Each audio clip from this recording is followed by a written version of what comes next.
to the Exploding Heads Horror Movie Podcast, episode 236, right? Six? Yeah, 236. All right. I'm Dave 15 Z. away from I'm Christian and 15 away from the slasher show. Now, 15 away. 15 away. I mean, that's scary to me because I feel like it was so much further in the future, but it is still far. It's still months away. It just, when you hear 15, Right. it doesn't seem so far away. Right. Well, And time you flies. seem better today. You looked, I mean, it was funny. I was going to make mention of it. And I didn't. And then Chris A.K. Scott sends me a text of a picture of you and me from the last show. He goes, it's Emperor Dave. Because you look like the Emperor from, like you had the hoodie on. You looked like the Emperor Oh, from Return of the Jedi. awesome. That's great, man. Honestly, I would have it on now. I just rushed downstairs because it's still cold in this basement. So I Well, usually have more on, we've got the trick temperature going where it's like beautifully sunny outside and it looks great, but it's still not. Right. I mean, we're lucking out. I mean, it's like I think like 12 or 13 degrees Celsius, which is getting there. We got spoiled a few weeks ago. I mean, my son already wore shorts to school one Yep. time, but then it got cold again. Hey, Shoot. I've got a crazy, if you got stuff to do, like, or whatever, but I've got an announcement to make. And I Nothing. don't know, it's a serious one. There's bad and good to this. Do you want me to do Oh, it? I've been humming and hawing on whether to do it on the show. And based do on our it. last couple of situations that we've been in and what we've been going on, I've decided that it wasn't probably the most optimal time to do it. But now I ask you, like, I know I've teased you with it now. I've teased the listeners with it now, but Yeah, forget it. she'll go into it? Fuck yes. Are you kidding me? Yeah, Well, this is what they're the tuning in for. Things like well, this. the bad well, this is no, it's probably not what you're expecting at all. That's gonna be the bad news Doesn't first. matter. It has to start with Whatever the it is. bad news to lead Do it. to hopefully the good news. And Mm. so I've decided that episode 300 is going to be my last show. 300. Well, that's so far off. We're only Well, going that's on it. two. I no, because we figured we were going to do up to 250. 250 we knew was going to be the year of the slasher part 2, and that gave us 50 more episodes, and I wanted to round off at a nice number and 300. It's literally a year and a half away, I suspect. Mm-hmm. So I don't know if that's a crazy thing or if it's even bad news, because that still feels like a far off thing. But I think that gives a good run of the show, at least with my time on it. But here's hopefully the way to sweeten the deal. And the only reason I did this behind your back is because I didn't want to just give you bad news. I was hoping to give you some good news too. Okay. Hopefully. From episode 251 to 300, Brandon's going to come back and join the show to finish it off the way that we said that we wanted to always do it. What? I asked him, Re- I said, would you be open to do this? And he said, absolutely. Holy shit. Wow. So, Wow. and That again, did sweeten the deal. I was going to bring you, I wanted to do this offline, but then I was like, I don't know, because you always kind of mentioned do this stuff on the show. And I was It's humming and great. hawing. Yes. But you also gave me a better response than I was expecting from limiting my time as 300 and I'm done. So I'm happy that you've at least been positive with that. And then it's just an extra bonus, I think, that for the last 50 shows, Brandon will be part of it, and we'll end the show as it started, as it should have ended, and on a positive note. So Wow. not that he can't join ahead of time, but I kind of anchored it at join us for the last 50. And those 50, I will say, if I wanted to be the businessman part of this, I mean, I get it. This is a fucking podcast, you guys, but we have patrons, and this is patron exclusive for a good year, for a year. Mm-hmm. But for those that are so they're gonna find out right away. But for everybody else, all those other episodes, those 50 others, I'm thinking that from a business side of things, that we keep it fucking patron exclusive only. They will never come out. Episode 251 Wow. to 300 will always be patron exclusive, or we'll tease it with the first, up to 260, and then it will be patron exclusive so that everybody knows Brandon's come back. but then they can only tune in with no free trials, no nothing for that. And that's Right. business Luciani kicking in. And maybe that's because I lost my job on April 3rd, and that's what the big secret was, and that's why I've been in a bad mood. But I got let go. I went through all the range of emotions that everybody says you'd go through the range of emotions because it's without cause. So lovingly, I get a nice Right. severance that keeps me afloat for a bit, but doesn't keep me afloat forever. So obviously, that's what I'm dealing with right now, and you're dealing with your stuff. But we owe it to our audience. I think the show has been great. I think it's only going to get better. And I think with this news, it gives us an end goal, but a good end goal. And it's still all ways in the future to build towards that. So hopefully that's all awesome for you, Dave. And maybe even if the bittersweetness of the 300, but with the trade-off of Brandon joining us is good. And I hope you're not mad that I kept it from you, but I Mm-mm. just asked him, I said, hey, would you think of it about it? And I've been meant to drop this news for a while, but just between what happened with me and you, it just is Right. not, I felt like it just hasn't been the right time the last couple of episodes. Well, the whole month has been a Yeah. wash, but I Yeah. mean, things are improving, which is something. And so, I mean, it's kind of like what I said last show about how everything that was going down, like the first few days, some of the stuff I may have believed I was facing with my father, and between lack of sleep and everything else, and being around that mania that he had going on and everything else, it Hmm. it caused me at the end of every night to come home and lay in bed and examine myself in all these different ways. And I just went through these motions of just, like I said last show, me as a person. And I always say you never stop learning. And as long as you Yeah. keep learning, You it's should. great. And, Yeah, that's right. you know, and the person I'm trying to be is, is someone that isn't going to be too disappointed in things that do happen. And that's one of the things. So I mean, that's just what life gives us. Now, if you would have come on now and said, well, today's my last show, well, then I'd be. Here's the thing, I wouldn't be upset at you. I would never. I would be upset at the situation and I'd be disappointed.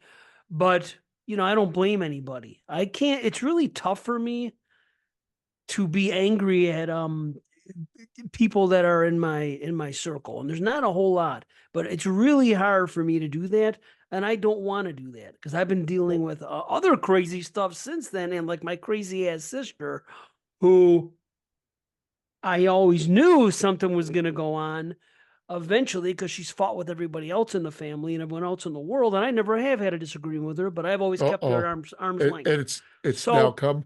Oh no. she has just, well, the bottom line is this.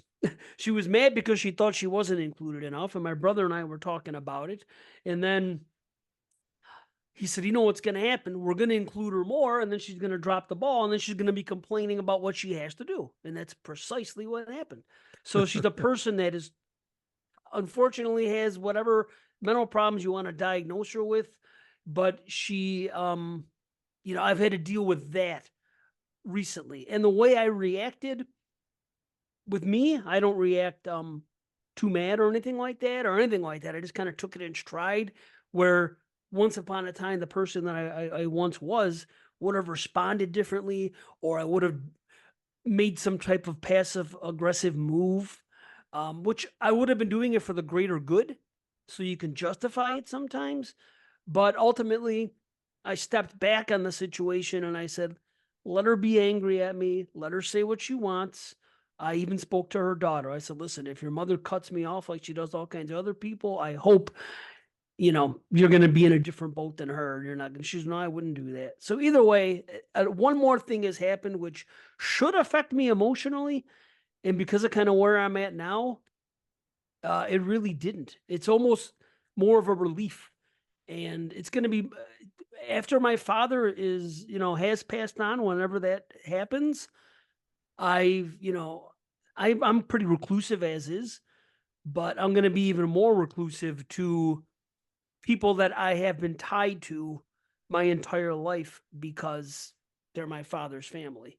And I've Hmm. had to deal with, I'm pretty much going to be, I'm, Uh, Cut I them don't get out. invited anywhere anyway because I don't Yeah. go anywhere. But I'm gonna stay a step back and try to keep my life as peaceful as possible. And part of being that Yeah. type of person is not to let things get to you that way. So that's where I'm at.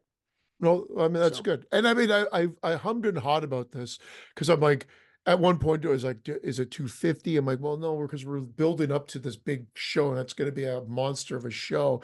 And then is it 270? I like, just make it 300. It's far enough in the future that I know that we can get there unless something drastic happens in one of our lives that changes that course or whatever.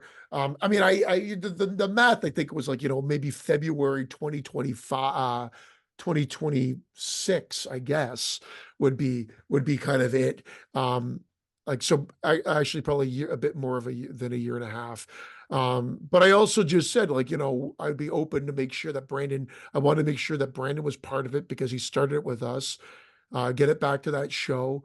And if there was some, factors that Brandon had wanted incorporated, like whether it be a little bit shorter or whatever it may be, I was open to it. But I said, look, I can't speak on Dave's behalf, but I wanted to bring this up. And I just said, don't bring it up to Dave yet. Let me do it on the show. Let me be the one. And then, it's great. I'll tell him that I had the discussion. I just asked him, would he be interested if, based on what I was thinking and feeling and whatnot. And, so yeah, it's a weird thing to say because if you think, well, if you're feeling like that, why wouldn't today be the last show? But it's not about that. I'm not sick of doing the show. I just know that I've had these feelings, but I want to make sure this is a show that I love, or I wouldn't have been doing it. I think we started something great. That would be officially over 10 years that we've done the show. There's a Yeah. lot of benchmarks that it would hit. And then just do that last 50 with the three of us again, I think just kind of seals the deal as well. So, Dude, there's so many possibilities. We could just sit back and just say we want to do all the things we've never done, and we have 50 shows to do them and throw different ideas. And so there is like excitement that in there human centipede because of half that. sequence that we're going to do in person. Right.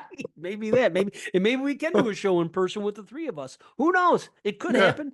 Maybe we'll all go to, what do you call it this year? That Brandon's what do house. you Not Brandon's house, that party, that convention with with Moods and JP and Carly and Dave and all them, and they all go to, Oh, you know what I mean? Monster Mash or Monster Fest or what is I Mania, know. whichever one it is that they go Yeah. to, and Moods has basically been saying it's up because it's on the way there. And I'm kind of weighing it out saying, maybe a free ride with Moods and his wife to go up. That could be a lot of fun. All I gotta do is find money for a hotel, and it's probably cheap. You share it with somebody, and but anyway, one thing at a time. But maybe that will happen. But I'll What was say that in this: October? yeah, it's either the last week of September or the first week of October. It's something like that. Yeah. I'll message them later on tonight. We'll figure out officially. Oh no, I'm just putting it out there. That would be cool. How cool would it be for all of us to get together and do some type of big special at one point? Yeah. But Full keep sequence. it somewhat short. Keep it somewhat short. Yeah, full sequence of 6, 7, 8. Imagine that everybody's in it, and then Tyler's got to be in there because he's on it, and Yeah. Jeremy comes in. They get Tyler's all of right them. in the middle. That's where Tyler's going to be right. I want him right in the middle. I want him tasting at least 5 other people's shit. Like, So if Tyler's in the middle, where would Jeremy go if we got him in there? oh, Jeremy's going to be there too.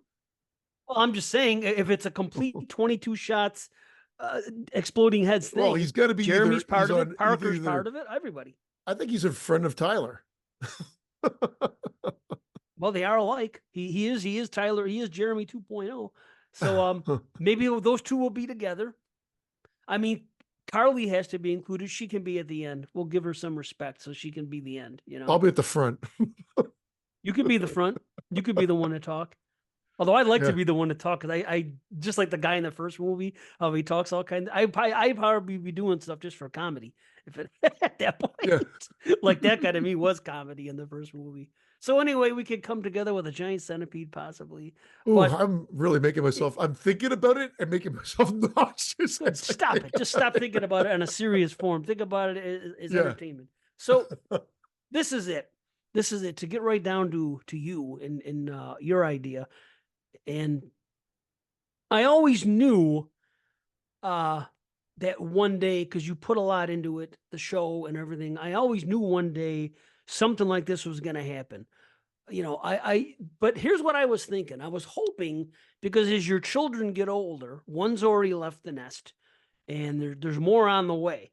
So I'm thinking maybe as his children are getting older, he's going to have less family stuff to do and stuff like that. So maybe he's going to be more willing because he's going to have more free time, and that'll keep us going for another so many years. So that was the thing I was holding on to. But I also knew that, I have one child and I know my obligations, you know. Mhm. So I know you have three. So I'm just like, well, um, what's gonna happen? So that was the one like little hope I had. I'm like, well, he might stay aboard because he might have more free time when the time comes. But I also understand there is burnout, there is change in life, things are what they are. Well, like I've So always said, a show that goes to 300 is like a super tier one podcast, and anything below or above it sucks. Just kidding. I'm just kidding. well, What is Banana Dark Laser was Discussions pretty up right now? short. Dark Discussions is up to like something ridiculous. Eric, weigh in, but I'm kidding anyway. I'm kidding. Of course, right? No, it is what it is.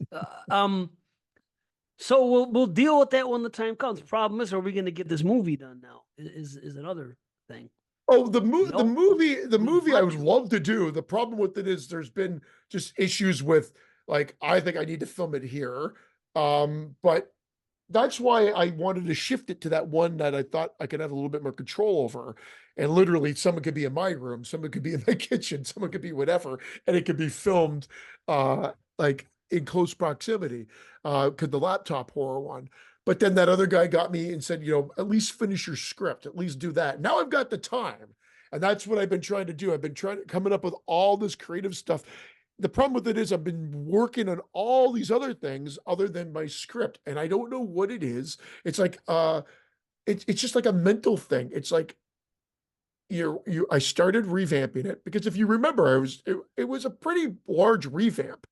I was Yeah. switching the characters to make the final girl a little bit more relevant and Hmm. a little bit more dominant in the storyline, other than seeming like a secondary character that then becomes the final girl. But again, these are my things that I'm dealing with. Script was done. This is just lip service, I guess, to buy us more time. But yeah, I would still love to do both of those ideas, but they need time and they need money.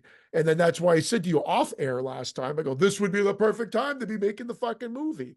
But then I feel a bit of guilt because I feel like I should be looking for a job. Well, as my wife told me, there's only so much time you can dedicate to looking for a job before you're going to burn out or Yeah. unravel. Get discouraged. You have to look, you have to set an hour, 2 hours tops per day, Right. Like tops anything. to do. Yes. And then and whatever. And anything beyond that, you're just gonna drive yourself fucking crazy. So um I Believe guess it. stage one would be to finally give myself the boot in the ass to get this finally re-edited and done and finish the other one so that we have two. The easier one to do would be I just don't want like again that guy that reached out to us an email. He had a very valid point. So I want to make sure that we finish that script and it's ready to go, if you will. But I still think the one that's easier to do from the proximity factor, from a time factor, and just to sort of dip our dicks into it, for Hmm. lack of a better Right. term, Word. would be Yeah. the Dip them. laptop one because it's something Right. that um we can control. It's not necessarily easier because there's a timing thing, there's a structure thing here, but because one of the aspects of it is how it's presented, there's ways around it as well. So I mean, I'm I'm giving you lip service. I'm rambling on and ultimately saying that should be my focus, but I've been doing other things creatively, not podcast Yeah. related, but creatively to fill some of this void in time. But I just don't want to fill it with watching slashers constantly. That's for sure. I've got to Well, I've right. got to balance that out and make sure that I'm using this time not only for job searching but to get this stuff done because I'll never get an opportunity. I hope I'll never get an opportunity to do this again, other than to actually make the movie. That's true. And see, So unfortunately, I mean, I could do that stuff from home, the laptop stuff, and that would be really great for me. Unfortunately for you, in this podcast, you've gotten saddled with two mental patients. And I mean, well, Brandon's not really a mental patient, but he'll be the first to tell you, he's fucked up. And me, I'm fucked up in the way where I'm like, I don't want to go anywhere. I don't want to leave the house and go anywhere, and that's difficult for me. Although, yeah, whatever, I'll get to it. I'll figure it out. But I mean, my issues are my issues, and it's. But I also have dedication. Like I get excited about filming a slasher in Canada and getting out there and doing it and finding the time. The thought is great.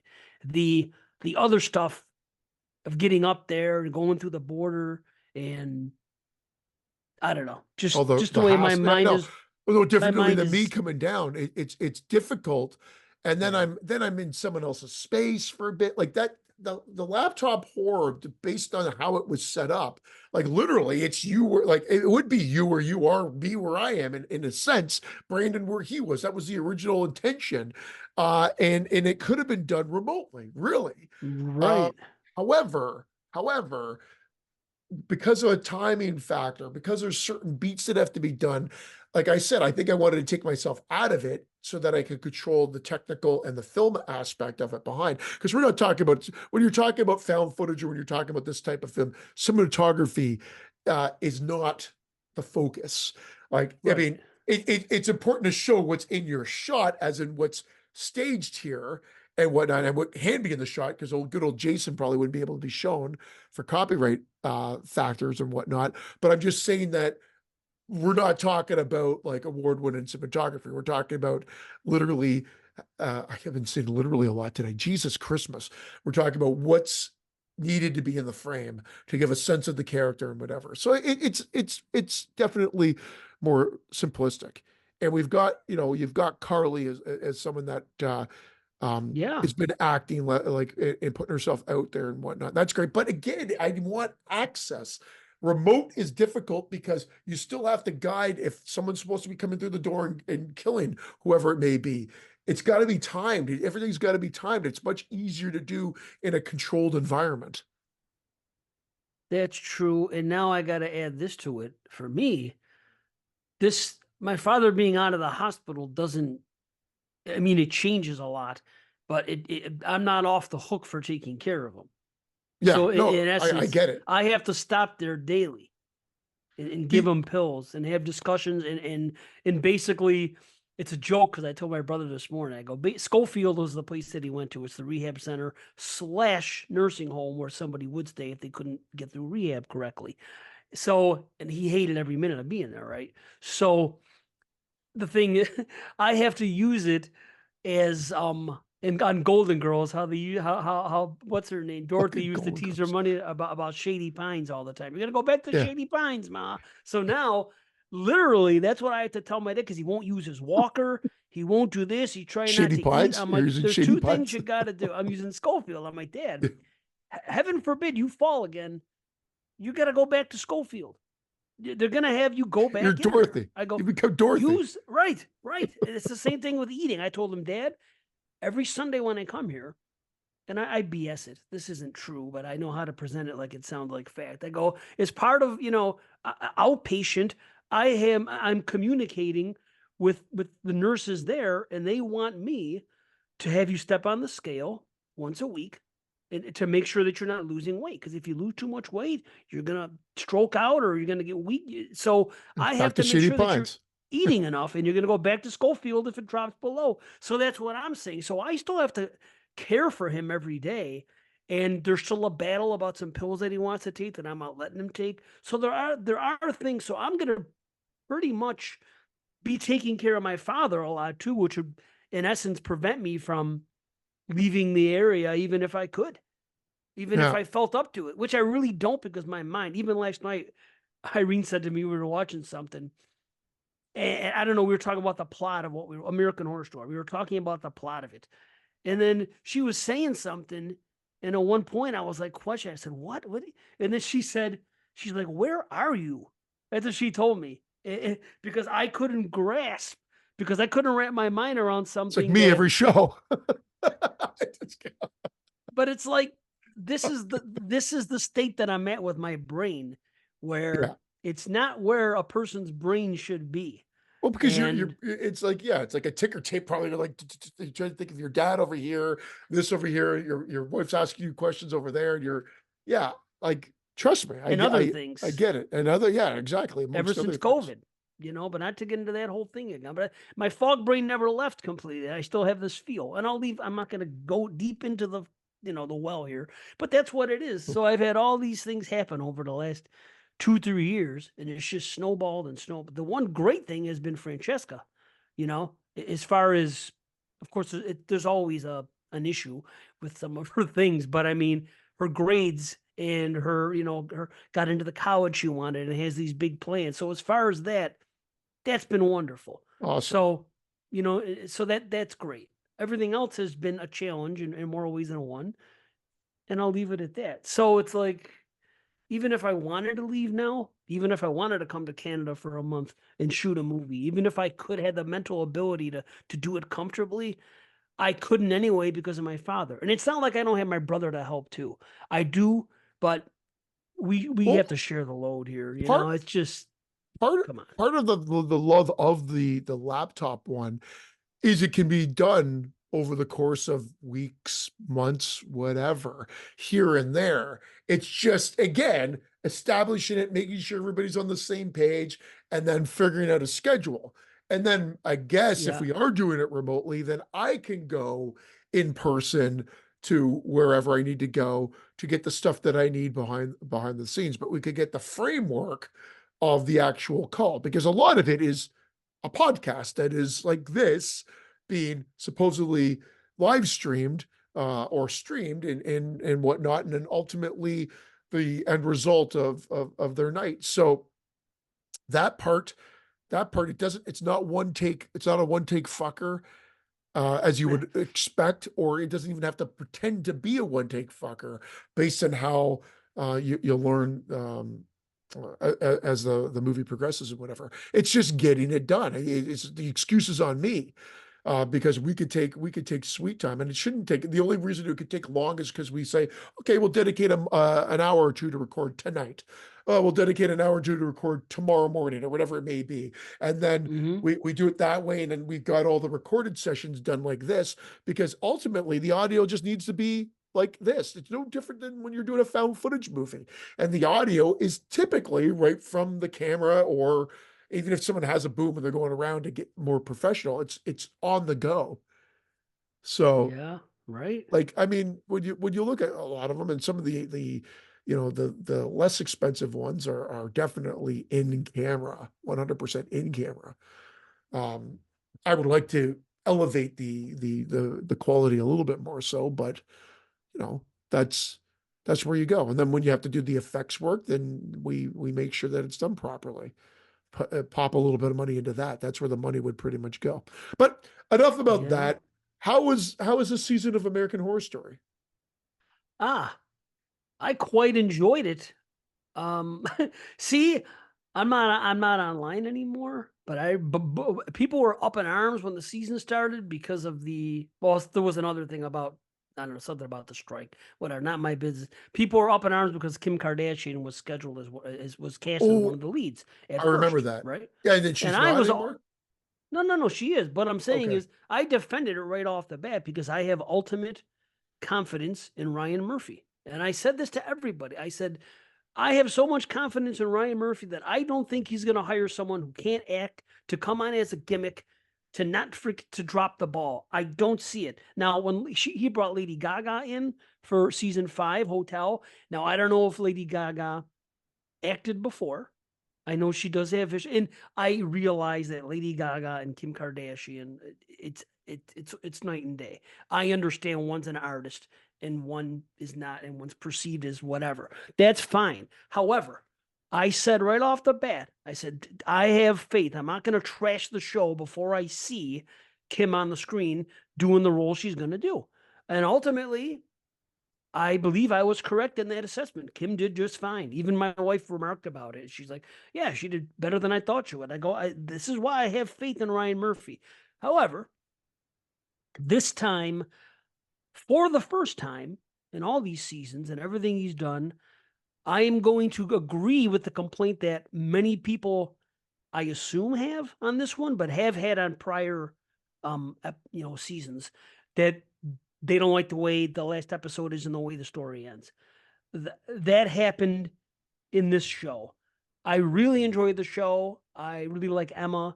I liked Kim. There's other people on the story that are regulars. They came in and out. It's witchy stuff. It's up my alley. It's Rosemary's Baby type stuff. Ava Satani and all that stuff going on. Cool stuff. Cool visuals, like always. You can't take that away. The sound and the sights, the way it looks and everything, it's all great to me. I quite enjoy the aesthetic of all of it, of this, everything he does, Ryan Murphy. So Mhm. for that reason, I was really into it. I liked it better probably than the last 2 seasons, to be honest. But the way it ended was sudden in a way, almost like, okay. I used to have beef with the way like Suspiria ended once upon a time, that it was all of a sudden just boom, all this and this in a flash, it's over. Yeah. But I've learned to accept it as like a fairy tale type ending. Why is it any different than, a Grimm Brothers or any of that stuff? And this is kind of a fairy tale world in Suspiria. It's fantastical. Not to say that this stuff isn't fantastical, but it's different. But the thing is, the way it ended, something happened where, you know, it was all resolved way too quickly and for a reason that I didn't think really made sense. So I I still really enjoyed the season, but I don't like the way it wrapped up. And here's the weird part: it's based off a book, and I was reading about it, Hmm. and someone said, yeah, they should have had more. They go only 20% of the book was really incorporated into this story and everything. I'm like, well, I want to read the book because it's a cool story. But once again, I'm satisfied, and I want them to keep going, and I want Ryan Murphy to still do American Horror Story and stories and everything else the man does. So yeah, I'm still on board. Well, But that's good. yeah, but That's I good to think I'm hear. the minority. A lot of people jumped on that freaking hate wagon, even AHS fans saying it's not as good as it used to be, and this and that and everything. And I could understand that. But it's almost like I say with fish. Even a bad fish show is better than the best show that I've seen from than other bands, not counting the Grateful Dead, but concerts I've seen. Even if I go to a show and someone's going to say it's underwhelming or this or that, there's still too much talent there for them to put on a bad show, in my opinion. And that's kind of like what I say about AHS. Even the worst AHS season to me is better than the majority of the shows that I watch. So Yeah. that's how I feel. Was this season 10? Hell, this is like season 12, I think, Oh my God, they're already at 12. Yeah. if I'm Like not I mistaken. have to, my wife and I keep saying we're going to go back to watch, and then we just never do. Just never have. But Oh yeah, look at, yeah, because it even says season 13 premiere 2025. So this was 12. wow. Not counting stories, which there's been a couple of those, Well, which it's even are season hit and 12, which miss. you still like, but other people saying it's not as good as it used to. It's season fucking 12, man. Like, like, Fair. do they prefer that it just never airs again? Or are they like, I mean, wouldn't you prefer to have like a season and then judge it for what it is? But I mean, if you've been hating the last four, then maybe I get it. But then you keep coming back to watch it, just stop watching it then. I don't know what to tell you. But otherwise, wouldn't you be happy that they're at least continuing it? Like, that's how I Yeah, would look at it. right. I'm with you, but other people, sometimes the hate wagon gets rolling, and people buy into it, and they're like, "Oh yeah, it's not as good as it used to Yeah, be. those We don't jaded have horror Jessica." fans. I'm just kidding. I Oh saw yeah, that somebody comment. that, yeah, yeah, jaded horror fans. Well, I guess these people are a little jaded as far as AHS fans. I don't know, maybe not. I just enjoy it. So I mean, you know what? Then that's cool, man. You don't like it, I do, and that's all there is to it. I feel bad because everything I watch, I want to enjoy. So it's disappointing when people watch things and they don't, especially if they're a fan of the show. But man, I'm along for the ride. Ryan Murphy, man, I'm sorry. He just, to me, he's done no wrong. I'd watch anything that he had his hands on that I could watch. And I still haven't watched the OJ show. I would even watch Pose. It's not really my type of thing, but just because it's almost like what's his What's name? Pose? Uh, well, Pose was one of the shows he did, but I think it was about models or something. Hold on, let me give you a better was it Pose, or am I thinking of Glee?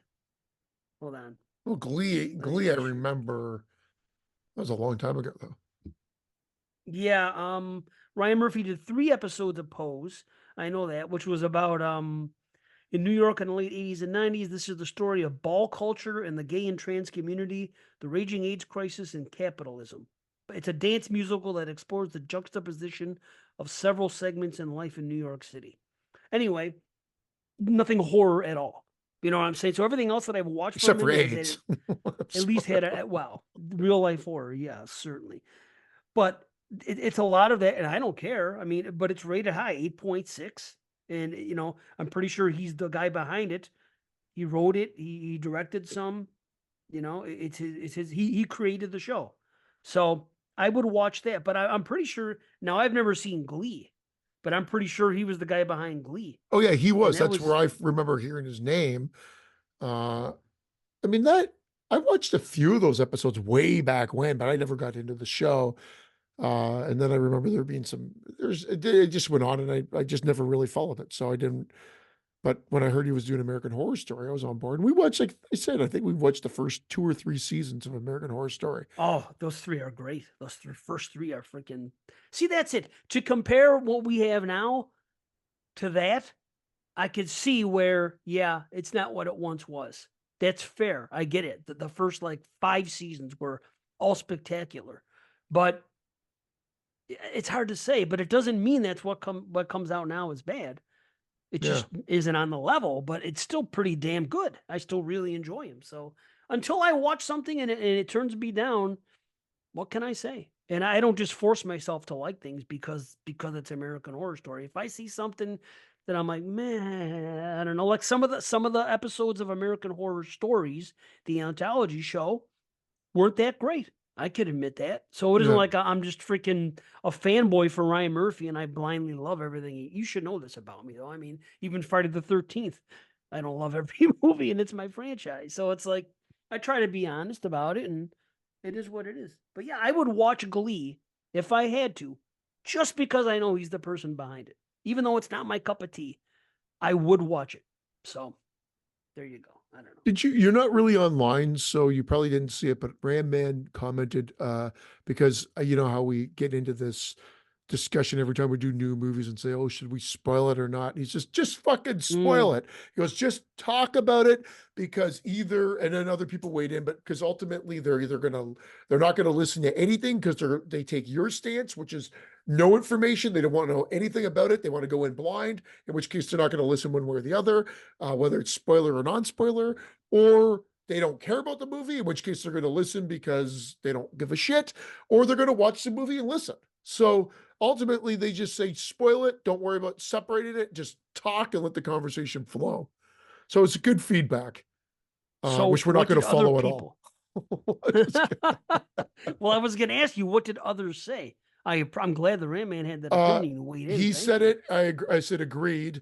And then Chris K. Scott said, just fucking do it then," which I So don't he's blame down him with it for too, that. huh? And then another guy, uh, chipped in, and I'm sorry I don't remember your name. It was because I looked at this yesterday, but ultimately said the same thing and give that whole rundown that I just told you, which is like he takes your sort of stance, which is if he's really worried about it, he doesn't want to know anything about the movie or whatever, so he won't listen at all because he doesn't want to, like that whole trailer type philosophy. Like he doesn't want to have any information given.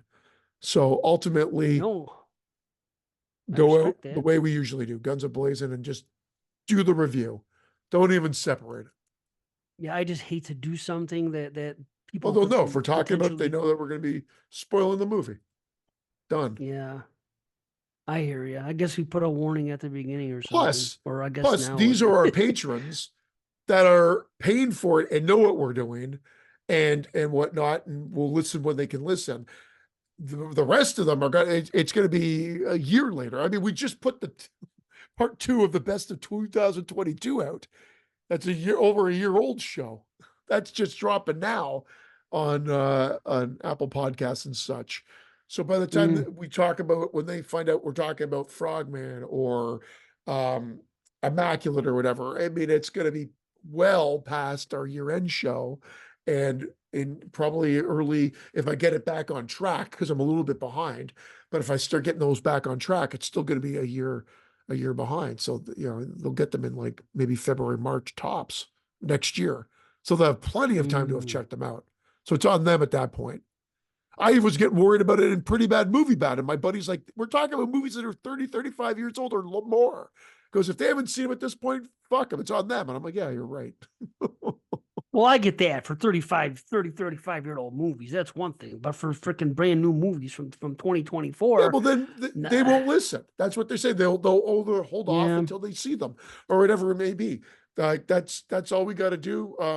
And I don't disagree with that, because if I really wanted to listen to somebody talk about a movie, I'm going to make sure I watch it first, or I'm going to listen to the episode until that point, stop, and then make sure I see the movie before I go on. So it's fine.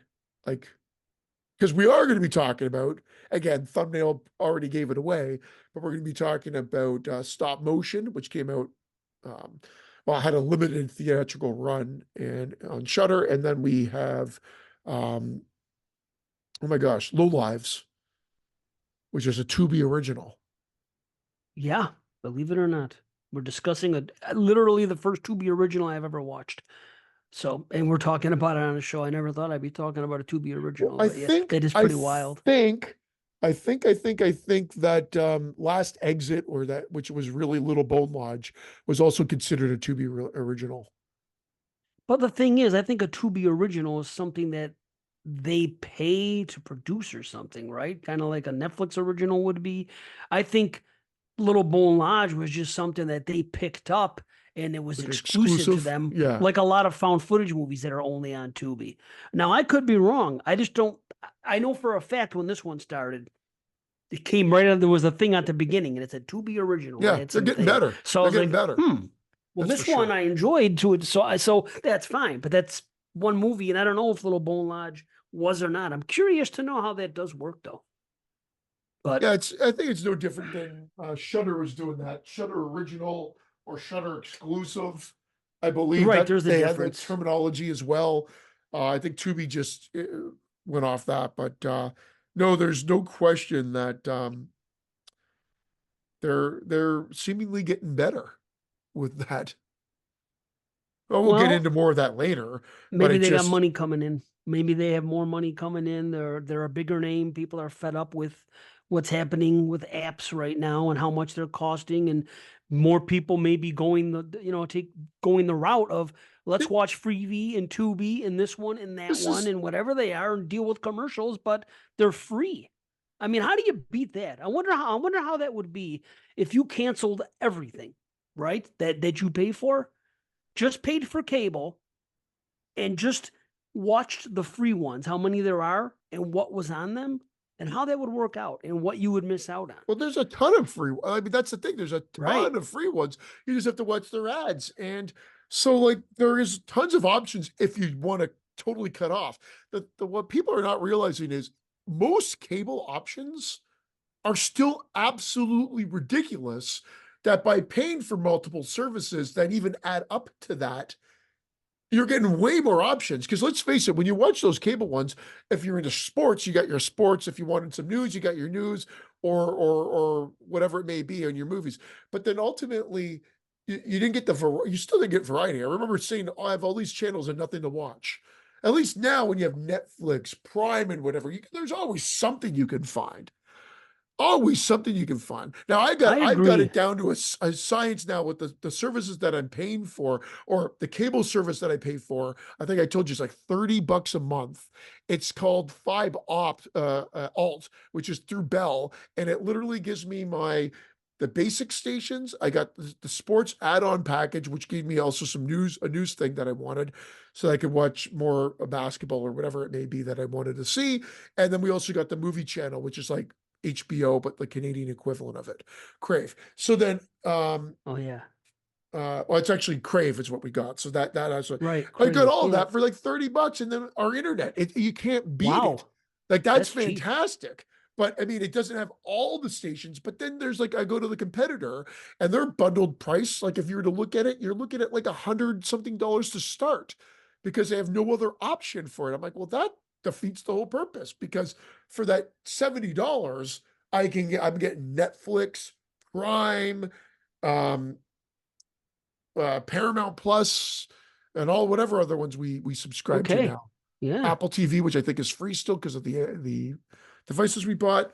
But like, so we've got a lot of them. Disney, we've got, we pay the annual fees for. So we've got a lot at our disposal, and so there's always something to watch, and it's definitely better than what traditional cable used to be.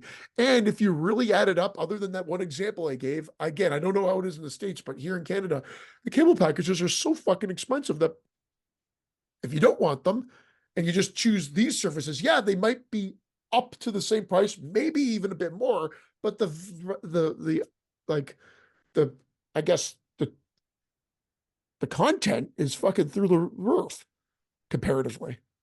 Well, let me ask you this. When you say $30, does that include your internet? No, Because you no, got to have no, internet to no, no, stream. no, no, no. Okay, so what are you That's paying? just so I'm paying. Well, I just got it down. It was getting close to 150. That was, and internet is the Just for majority of it. internet No, it was internet and that package. and your cable shit. So Yeah, 150. Okay, 150 now tax that's in, but still it a was getting lot. ridiculous now. So I got it down to 100 now, because I called the loyalty thing, and I Oh, said, look, you can't give me faster internet. I could go to the competitor. I leveraged the competitor. They could give me 3, 4 times as fast internet. lucky Uh, you. You have the but the option. downfall is, like, I didn't want to move to them because then everything changes, but you leverage it. And they just said, yeah, we agree with you. We can't there's no faster package available. Like our area we're in is kind of outdated from the wiring standpoint for what they need to get in to offer a faster service. So we still survive, other than in some cases when I've complained about it when we recorded, where there's everybody in the house. Like today's running smoothly. Nobody else is here. It's Oh, beautiful. well, there It's you just go. beautiful. There's been no Right. delay. It feels like you're in the room with me. It sounds like you're in the room with me too today. Yeah, same It's here. been Nobody's fantastic. here. Yeah, So it's great. But I rock and mean, so roll. there's that aspect of it too. I got a Wi-Fi pod, which helps amplify the signal to reach the areas of the house that weren't getting it. It's not an extender. It's something a bit more different. It's a little different than that. I don't fully understand, but it works. I got that, and even so, recording's been great, and that solved a lot of things. So we're fine. We seem to manage with this speed limit that we can get from this company, but they brought the price down significantly. Now that's $100 tax in per month.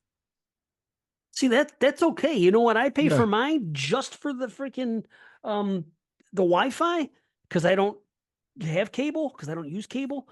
$55. That's it, and that just gives me internet in the house. Yeah. And then I don't have. Here's what I'll do. I have the decoder, which is like MB. It's from the same people, and I'll get that when football season starts because that's the only time I watch TV. So right now I don't have it. Like I couldn't watch the draft last night, but honestly, I don't give a shit. I didn't Yeah. want to. I could just look online and so it's not worth that for me. Although it's not even much, like $12 a month. It's really nothing, but I'm just whatever. I'm just being the way I am. But I mean, here's what I pay for. Let's see here. Prime, which I use way more for stuff that's shipped to the house constantly because that's how I live. I don't. So Prime, which lucky for me, I pay for half price because I know how to do things. I what else do I pay for? Paramount now comes with my Walmart because I pay this Walmart thing to get groceries delivered, Oh, they and all bundled this that other in? stuff. Yeah. And you get things. So it's but they just added it one day, and it costs $8.95 for the freaking Walmart thing for the month. And one day they said, yeah, now you get Paramount with us, and you can save 10 cents a gallon at these places. Now I'm like, okay. So and if I wanted to keep Paramount alone, that's only $6. That almost pays for itself. So that I get. I pay for Peacock strictly because of the wrestling stuff. That's where the catalog is in WWE and Yeah. everything they own, which is everything for wrestling. So I keep that around. Other than that, we get HBO for free or Max, whatever it's called, because we're AT&T customers. Another thing that was just given to us. So we have Max. And that's really it. I think we may have Disney that we leech off somebody, but it just goes to show you how infrequently I watch it at all. I don't need to because of Emby.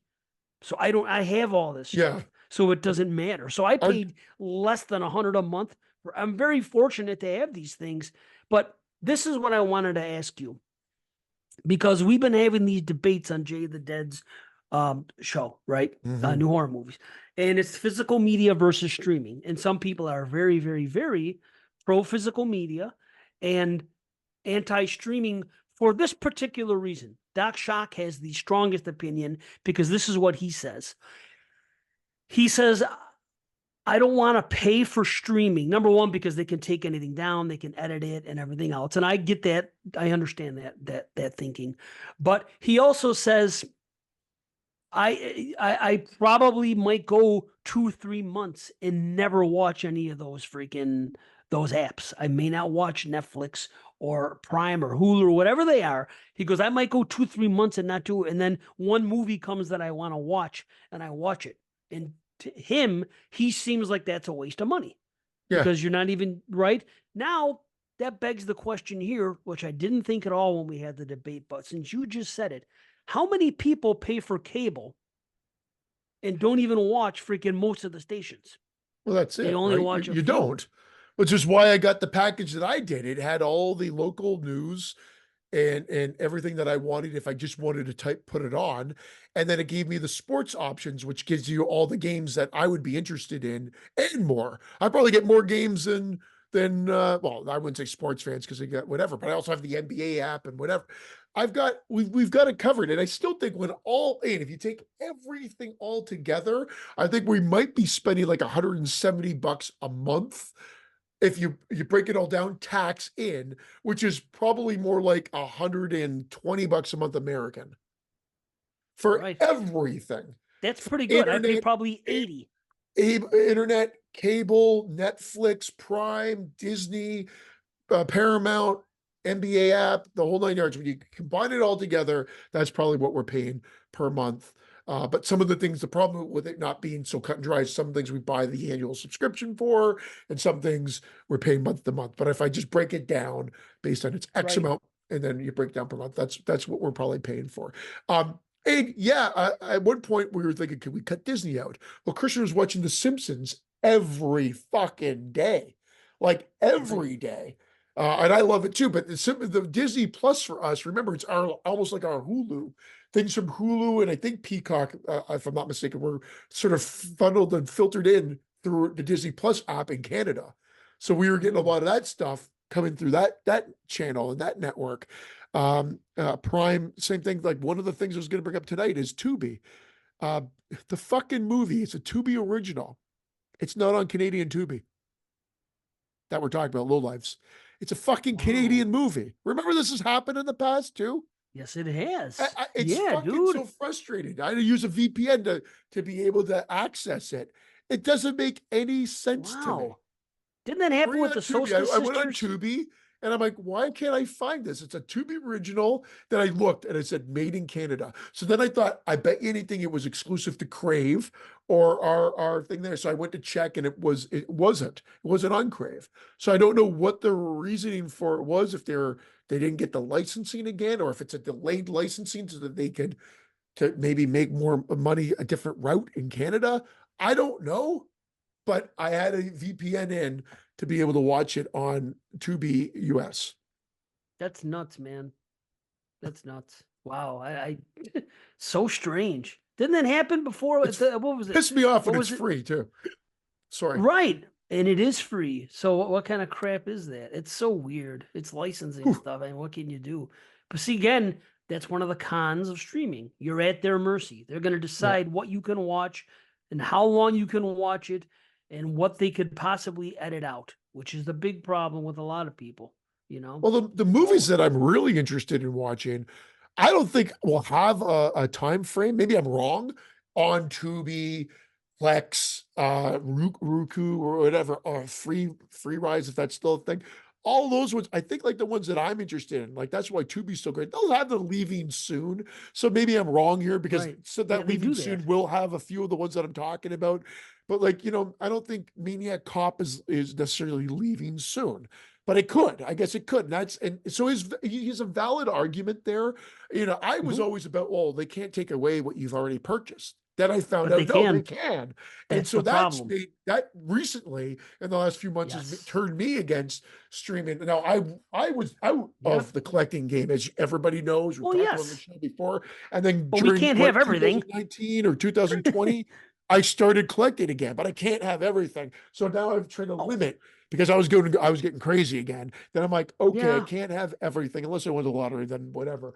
But I'm going to limit it and get like the ones that I definitely really want. Like if they have a Day of the Dead Deluxe or a Reanimator Deluxe come out, I'm going to have to buy those. I just know I'm going to have to A because 4K. Yeah. yeah, you know what I mean? 4K, definitive versions, so be it.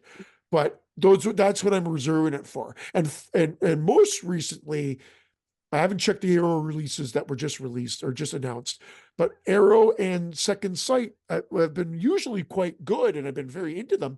The last few announcements haven't really been all that great, so I'm almost Well, happy because I'm like, okay, good, it's a little breathing space before, especially since I'm in the situation I'm in right now, I can't justify buying anything right. that related. It's got to be something that's going to help me create something. I can't be buying movies when I don't have a fucking job. That makes no sense to me. Of course That's not. what I I've get heard you. people complain about. I've got no money. I've got no money. Look, I've got the new, deluxe version of this. And I'm like, Right. doesn't make sense to me, man, unless that was donated to you or given to you. Again, to each their own. It's your life, Yeah. but What are you you gonna do? can't be complaining about not having money and then buying a special edition of something. I'm You with you. can't. I hear you. You just It's can't. There's no rhyme or reason to it. Like I'll tell you right now, if I was a hiring manager to bring you on, and that was, and I had to ask you if you had no money, but you are a movie collector and you wanted to buy, would you buy that? And they said yes. I'd be like, move on. You're not part of this team. I can't. It that just discipline. doesn't make any fucking sense to me that you would No, do that, fan or not. Like yeah. There's certain things that you just have to like. Sorry, that's just the way life works and how things is. Again, I get it. Everybody's different, but that just makes absolutely no sense. I get you. On a You have to soapbox here. have Sorry. discipline. It's okay. Yeah, You have to have discipline. Yeah, that you have to do it. A lot of people, unfortunately, do not. But I mean, I we've all guess had our. I mean, sure, you and I both had our dips where I'm like, oh my god, I probably shouldn't have bought that one, but I was employed at least at the time. yeah, You know right. what I No, I mean? get that. Yeah, Yeah, for that's sure. it. Or there's And money. Again, I don't know everybody's financial thing. I'm not here to judge. I'm just saying that's just, well, maybe I am here to judge. I guess that was a judgment. But the reality is, what I mean though is it just got to make sense to me. Don't, especially if you're every, complaining about no money. People can have no money and buy whatever the hell they want. It's the people that are announcing, I'm so broke. Look, I bought this. right. Well, that's another story, right? Even drug addicts probably don't complain they're broke, even though all their money goes to drugs. Yeah. They probably don't care. I just want my next fix, and that's all there is to it, and that's all they think about. That unfortunately. So It's not as bad as being addicted to drugs, and you can at least hold a product in your hand and get some type of joy out I of got it my and heroin watching it. over And, here. you know, well, I mean, heroin is great and all to some people, but it's makes them feel. But unfortunately, with drugs, a lot of times they don't kick because they're afraid to get sick from the withdrawal, and they just call it they just take it to maintain. But that's a Yeah. whole other story. But I Yeah. have How do we watched get on that? a lot of things. Yeah, no, because what you said, people that have no money that are buying things. The first thing I think of is people. I watch interviews, with folks on the street. You know what I mean? And people that are just drug addicts and that are homeless, and this is what their life, and they interview them and they talk about it. And I go in that rabbit hole sometimes. So, but because it's Yeah. pretty effed up. It was, But and I anyway, haven't seen it recently. And again, it's just a me thing. But it's just I remember seeing people announce and they say, "Oh, I'm so broke, I gotta buy, but I gotta get that, or I got that, or whatever." I'm like, well, that's fucking stupid. well, like Just I don't say, announce it then. Just you can say right? you like I that. agree. That's the I guess where I'm going with it. I Like, get you. Your problem isn't the fact that they're doing it because it's their oh, money. Do what you want. It's none of our business. But your problem is then don't cry broke. Right. yeah, I absolutely. get that. That would be step one, but stage Right. two, where I made that stupid like I I don't know where I jumped to, like as if I was a hiring manager, and I talk about it. But if I was in an interview, like again, somehow my mind went there. And again, if it came up in conversation, oh, you're a horror fan, so am I, and whatever. Oh yeah, I've been unemployed for 6 months, and I bought this, that, and the other thing. I'd be like, yeah, I'm not hiring this person. Like I again, get I you. that just shows me something about their personality that I don't want to like like whether it be addiction or something, just not good judgment call. That's for sure. It shows that they're undisciplined. And if something is going on in the Absolutely. workplace and they decide they want something, they're going to go for it regardless of the consequences, which in the Yeah. workforce, they could be doing many things. They could be stealing money. They could be, you don't know what people are going to do. They could try to do something that's shady to get ahead in the office or whatnot. Shady Pines. So, Shady Pines, ma. I'll be saying it later. Be careful, because he puts on a show. I know he's full of shit. I know he's Yeah. not using the walker. He'll put on a show for me when I mention to it, but I'm guaranteeing you, when I'm not there, he's not doing it. And the worst part is, I walk in, I knock on the door, I walk in, I see him in the kitchen. He's standing in the kitchen on the phone with no walker. He doesn't even use his hands. I'm Yeah. like, Pop. dude, That's it. You get just a have to fucking just go in and yell that. What's the name of the place? A suppository? What is it? oh, Schofield. Schofield. What Yeah, the fuck is wrong with me? I don't I know. don't know what the hell's going on. I did end up seeing Civil War. I talked about going to see it on the last show, or I was going to go see it. I enjoyed it, Dave, but I don't think it's going to be for you. If you're on our What's that? Patreon recently, Civil War, I did end up going to see it. Oh, That was okay. Alex Garland. Man, I It's love his stuff. yeah, It's it's too it's bad. and it's not even that it's an action movie, because if it's not really. There's gunplay and whatnot, but again, the focus, the way that it's told, is totally different. It's following a press group as they're covering this information. You're just kind of thrown into this scenario, and you're watching it from their point of view, if you will. But so it's interestingly done, and I enjoyed my time with it. I don't think I ever need to watch it again. Maybe I'll watch it one more time with Carrie, but it was kind of depressing as hell. So I don't think that's why I don't feel like I need to watch it again. But is it good? Yes. But because it's gunplay and everything else, that's why I don't know if you'd like it. But because you're a fan of him, you may want to check it out. Yeah, I think I will eventually. We'll see. I don't know. I got text blowing up here. Speaking of these fucking lunatics, see, this is Uh-oh. here. Here's a little piece. A little So my taste. brother has to word it this way because here. There's So this is, just got a text, right? So Dad got a call from his primary physician just now, and she wants him to follow up with his appointment with the cardiologist and want us to make an appointment. Okay, let's figure out a plan as far as who's going to call, make the appointments, and who's going to take them. And he volunteers to call the cardiologist and set up the appointment to go. Here's the phone number. Debbie or Dave, if you're interested, please say so. If not, I will call them. Of course, I have no problem doing it. But because my sister thinks that I'm fucking trying to take command and do this and do that and monitor and be in charge of everything, I'm going to sit back and let her volunteer. But you know what's going to happen? She's going to go. She's going to go to the cardiologist. She's going to come back. We're going to ask questions, and she's not going to have the answers because she doesn't ask the questions that Mike or I will have. And this is the problem. So I have to sit here. So why don't you let her make the call? And then you can take him. Why don't you let her make the call and then you take him? Wasn't there 2 points to that? Well, I know what's going to happen.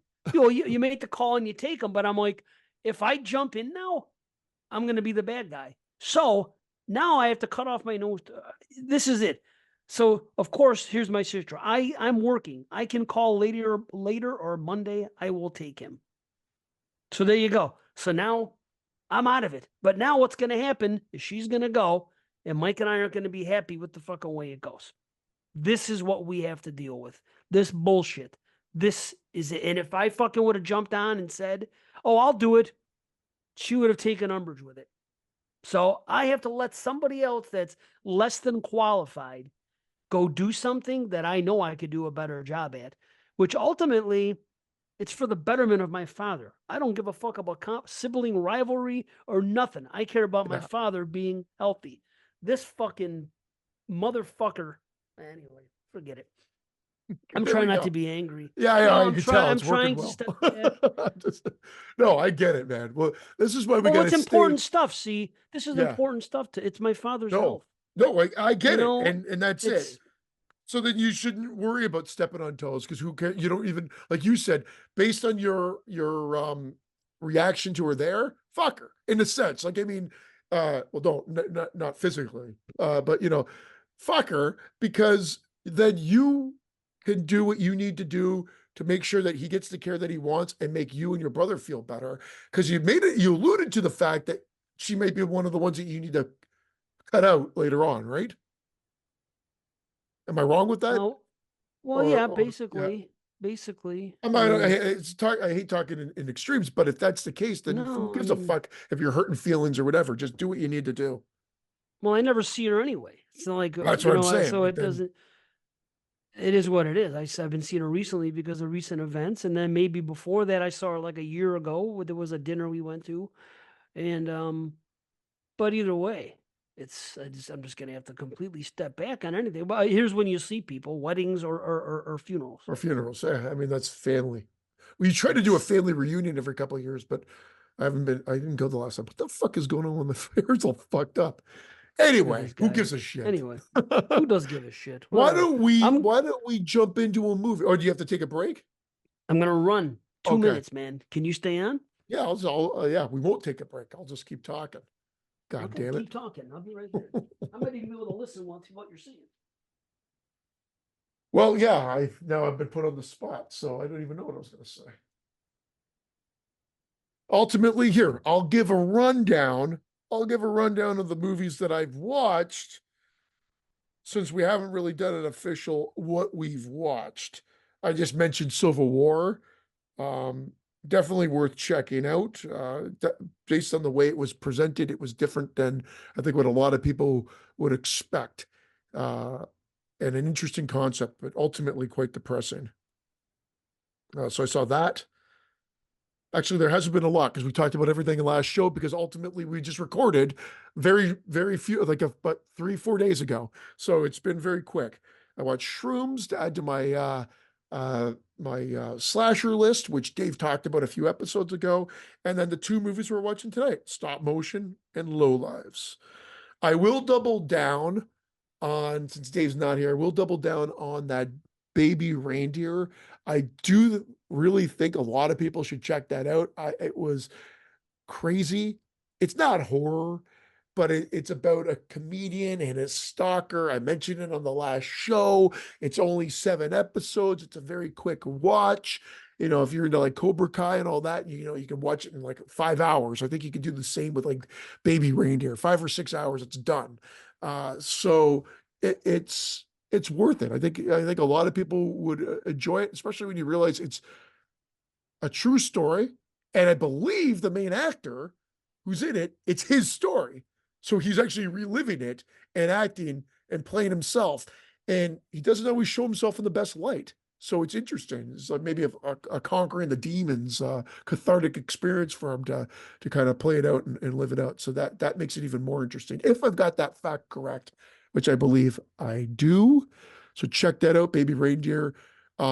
Ripley, we had started, we were really enjoying it. I think I'm gonna have to finish that on my own because my wife never seems to want to watch it. So I'll have to finish that by myself. That was also a good one. Again, cinematography was great. The black and white photography was unique because, yeah, most things nowadays are color for that matter. But that's really it. I just did a really shoddy job of killing some time, Dave. In between, do you want to jump into our first movie? Yeah, so check it out. The plot thickens. So Uh-oh. listen to this. Listen, no, but it's a good thing. My brother texted me on the side after that conversation. He said, "The cardiologist situation is a crock of shit. That's why we will just let her go in this case. It's nonsense. It's for a delayed heartbeat, which she has had for a while anyway, and they already know about it. So Okay. it's So it's kind of it's an just, unimportant. It has to be yeah, done, but it's not a freaking a life threatening thing. So that's good. okay." Yeah, put So her on that's why that. he played it right. Okay, good, and so did I. Yay! All right. All right. Well, here's our first movie of the night, of the afternoon. We're doing this in the afternoon, damn it. Afternoon It's delight. Yeah. stop motion. I guess officially it says 2023, but again, it was Wow. released in 2024. I hate when they do this, but Right. the synopsis is a stop motion animator struggles to control her demons after the loss of her overbearing mother. Now, There you Dave, go. if you're looking to me, because we had a little bit of a back and forth, very little bit of a back and forth. It's directed by Robert Morgan. And Dave mentioned that he might have to watch it again because he said it was kind of confusing to him and whatnot. And I'm just here to tell you that if you're looking for answers from me, I'm not going to be able to give them to you. I'm not going Oh, to be I able to know tell that you you're that. not. Yeah, because it is confusing, and I don't think. I mean, I think you could. Everybody can have their own interpretation of what happens, but I don't think, like, again, it's not spelled out narratively. Whether that's a cop out or whether that's how he wanted it, either way, it could have definitely been, I guess, spelled out a little bit clearer for sure. But I Yeah. really liked the movie. I like the movie. It's got a good look. The acting is great throughout. The stop motion animation Love it. is great. I Yes. mean, funny enough, Yeah. if you did listen to Billy Dave, the first thing Billy D's Halloween horror babies. Wait, what the fuck? Halloween babies. Just Halloween babies. Halloween horror babies. Oh Babies God. podcast. Why every Poor time? Billy. And I'm the one fucking Yeah. listen. He Yeah. he mentioned he compares it to a Tool video, the old Tool videos. That's what I told my Exactly. daughter. Yeah, Yeah. that's exactly what they look like. It's a perfect comparison. Well, like Mad And God yeah, too. You saw yeah, Mad God, right? A yeah, little yeah. like that as well. Mad Dog. Remember I called it Mad Dog. Yeah. Yeah, Mad Good. Exactly. Like, yeah, very, very similar. Awesome. Really cool to look at. Integrated well. And again, I think it's this downward spiral of a mental sort of crack or well-being. And she just spirals downwards. And that's why I think as further she spirals downwards, the less sense everything makes. Now, cop out, maybe, but I feel like I can't even trust that everything that she's done throughout the course of the last act maybe even happened. We don't know because we're shown it. It's shown straightforwardly, but do we know if that's actually what happened? And it's not one of these things they don't say, oh, it's all in her head. I'm not trying to pawn it off as a branded ending or one that Mr. Watson would hate, but It has to be. it could easily be, but without any explanation or any allusion to it. It just they play the movie out and let you interpret it as you'd like. But anyway, that's Yeah. my we'll go further into it, but yeah, I kind of hogged that for a bit. I apologize. No, that's good. This is it. I really enjoyed the first act and was sympathetic to her situation, with her mother and what was going on there. And then when it unfolds more and you learn more about, she's really good with her hands and with designing, but storytelling is not her forte. It's almost like AEW wrestling, which that's well, it's The true because only way, that's what really goes. That's the that's only the way. comparison. Well, that's how it is. That's all about the in-ring action, and they don't really have very good creative and storytelling in or outside the ring, where typically that's what it's been for years in most cases. So anyway, she doesn't have that, and then not everybody has that. Not everybody that can draw or create with clay or any type of artist is their other skill may not be storytelling. So her mother was apparently good at both, or so we would seem, because she she's had a ton of success. I believe that she was kind of made out to be, oh gosh, what's a man like a Ray Harryhausen type thing. And I even believe that somebody, when she went to that job that her boyfriend got her, someone said Yeah. that I love that Medusa thing, and that's kind of what I Yes. took it as. He was Like a complimenting her Clash of work. the I'm like, okay, Titans. Yeah. right. So she's like a He's, Harryhausen type. She's very respected and everything yeah. else and great at her craft. Now she's advanced in age. Her hands don't work as she used to.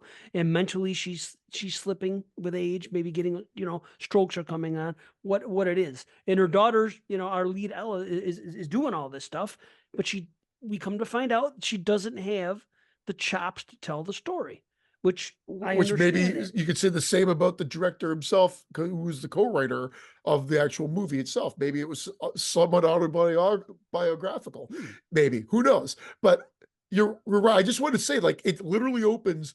There's literally, again, man, it's my word of the day today. You've been listening Uh, to 22 Shots too much. Holy shit. Well, at least I feel like I'm using it in the right context for the most part, because it it actually does happen exactly like that. But I mean, Right, again, I'm saying it way too much.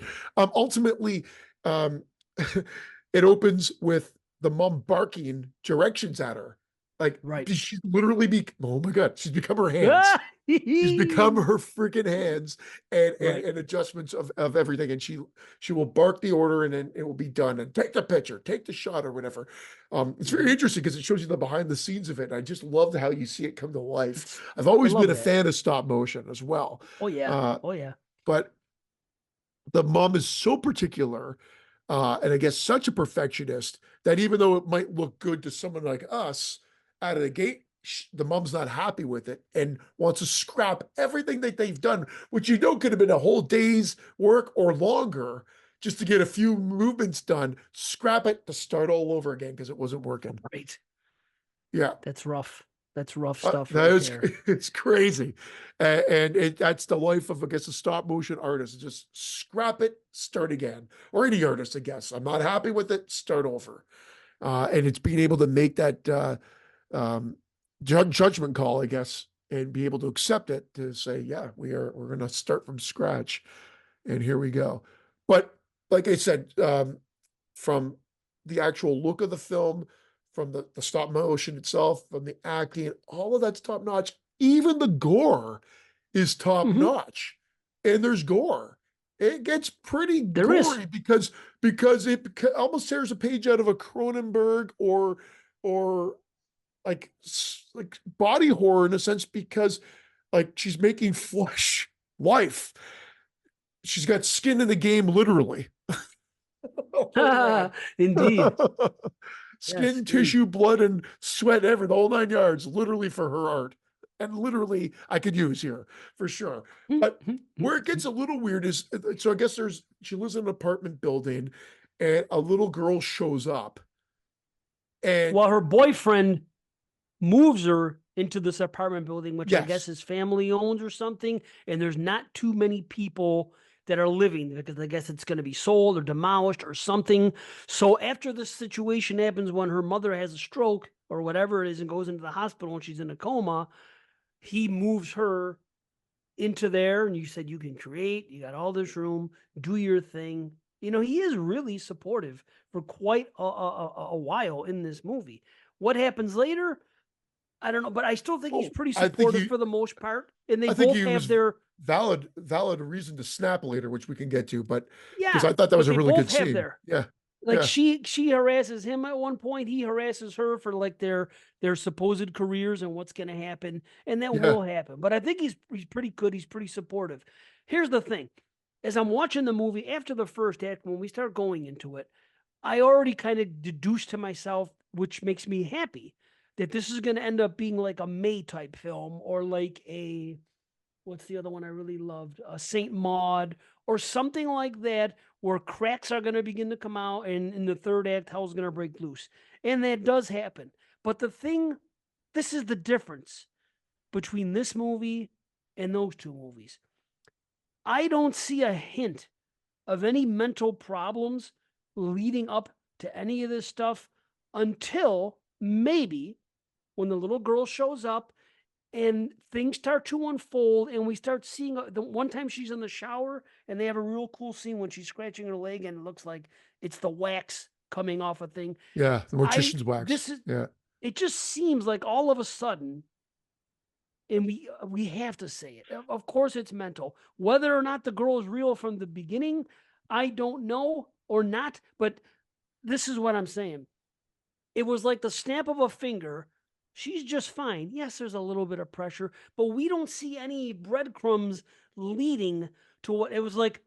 I think they Okay, all needed of a more sudden, breadcrumbs. I agree, but I feel that they gave us yeah, enough that I can argue it your way. Like, again, we come into it, she's modeling and we come into the barking of the orders. So she's under this constant pressure to I be get it. better, to be the mom. And I think it's just had its toll on it. So I can argue it, but I don't necessarily disagree with what you're saying that there needed to be a better, like it was almost like a flick of a switch in a sense.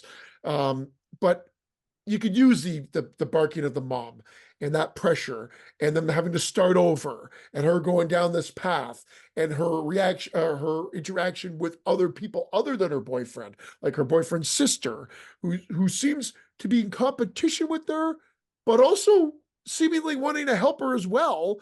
But they Right. seem to be at odds, and that comes out They're later a as little well. catty about it, and it Well, happens. because she thinks Yeah. she's better. Let's be honest, she's an artist Yeah. Right. and she doesn't want to, and the boyfriend's sister is in commercial, and she even says, oh, I wouldn't be caught dead doing that. Like Right.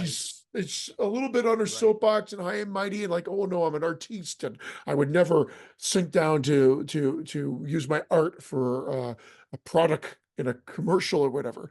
I mean, there's having your standards, and then there's the way that she literally talks down to the person as well. Right. And you're not why would you cut off your nose to spite your face if you're broke? You know what I mean? Sometimes you got to do commercial to make Yeah, ends meet to fund the art that you really want to make. There's no shame in that. But apparently, who knows? Maybe she got that from her mother. Maybe her mother was very pompous about those things because she was so established and and revered. So I don't know, but so this is the thing. And later on, that girl ends up ganking her shit anyway to use in commercials, which was a yeah, pretty shitty, freaking shady move. I don't blame yeah. her for being angry when that happened. But okay, so maybe not enough breadcrumbs was my issue. It seemed like it came on too quick. We didn't get warning signs. So I'm like, okay, let's go with it. Then the girl tells her, I do my best creative thinking when I'm tripping my tits off, she says. Those are her Yeah. words. So she goes to the party, and I'm thinking, okay, And by and she's tripping, going she to means she has indulge. really long, dangly tits that she actually trips over. Trips It's over her tits. bizarre. It's a bizarre visual. Awesome. Oh my Stop gosh. motion too. There's stop motion tits. Right? Oh my gosh. Stepping on them and freaking blood can Yeah. come out. Stop motion style. That'd be cool. But she goes to this party and it appears that the girl gives her something to trip out on. Then all of a sudden it She goes doesn't into even what I thank her for it, by consider, the way. Like that, I that's when I was noticed. like, wow, she just takes it and leaves. And like no thank yous or anything. It was crazy. Yeah, that was crazy. So it appears after that we go into trip mode and she's going in this room and she's seeing things and she sees what I believe to be a nod to the doll from Deep Red at one point. That's just what it looked like to me. So she sees that doll, she sees other things, she's tripping out. She sees the little girl who by no means would be at a freaking rave drug party, walking in dressed all. So okay, she's hallucinating the girl now.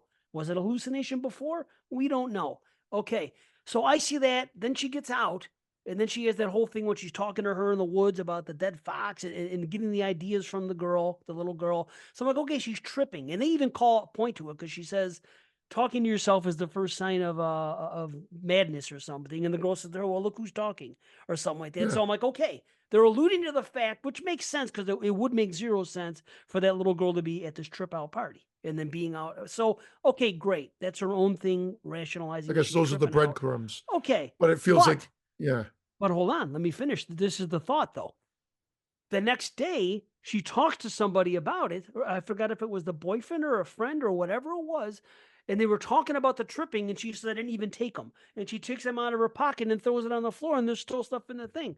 So why would they put us through that, right? And act like she's tripping and go through that trippy stuff, which could unlock some strange mental things, and then throw that angle out the window and say, well, she wasn't tripping after all. I'd Made no have to sense watch. to I me. have to watch that again. Yeah, that's bizarre because when she takes them or supposedly takes them, Looks like she trips out to me. she's tripping out and she becomes super hot too. Like that, not just she's Yeah. attractive, but all of a sudden it's like almost like the glasses coming off, and then Mhm. it's like the hair down, the glasses off type old movie cliche.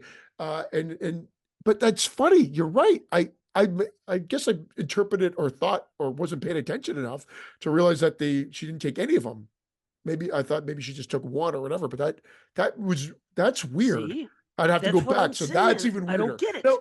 the little girl showing up, I assumed it was a figment of her imagination from the beginning, but at first, again, it's presented very matter of factly. So you assume, okay, it's a neighboring girl. And then when she Right. starts popping up, I'm like, okay, that's weird. She shows up with a raven, whatever. That is weird. So okay, it's a figment of her But imagination, she's which of course, tripping in that scene so I could buy it. yeah, You know what I'm saying? She's yeah. supposedly tripping in that scene. So for the girl to be there, that to me, that explained it. That and why would she be out in the middle of the night all night long and have those Well, what clothes does the on and have the girl dead fox, you But know? then what does the girl represent? That's the thing. Like at one point I was thinking it's representing her maybe in an innocent Creative. stage where she had a creative impulse and she's lost all creative impulse now. So it's like her younger or just a kid younger because they're full of imagination and ideas and everything else. And it's almost like she's devoid of that. But is it her? Is it just young and imaginative? Whatever it may be, because she physically tries to kill the girl later and And succeeds, then and only then for the it girl to come around the corner and go, "You got that out of your system?" and by then we know, yeah, that was Yeah. good. Right. So then you know for sure. You know for sure.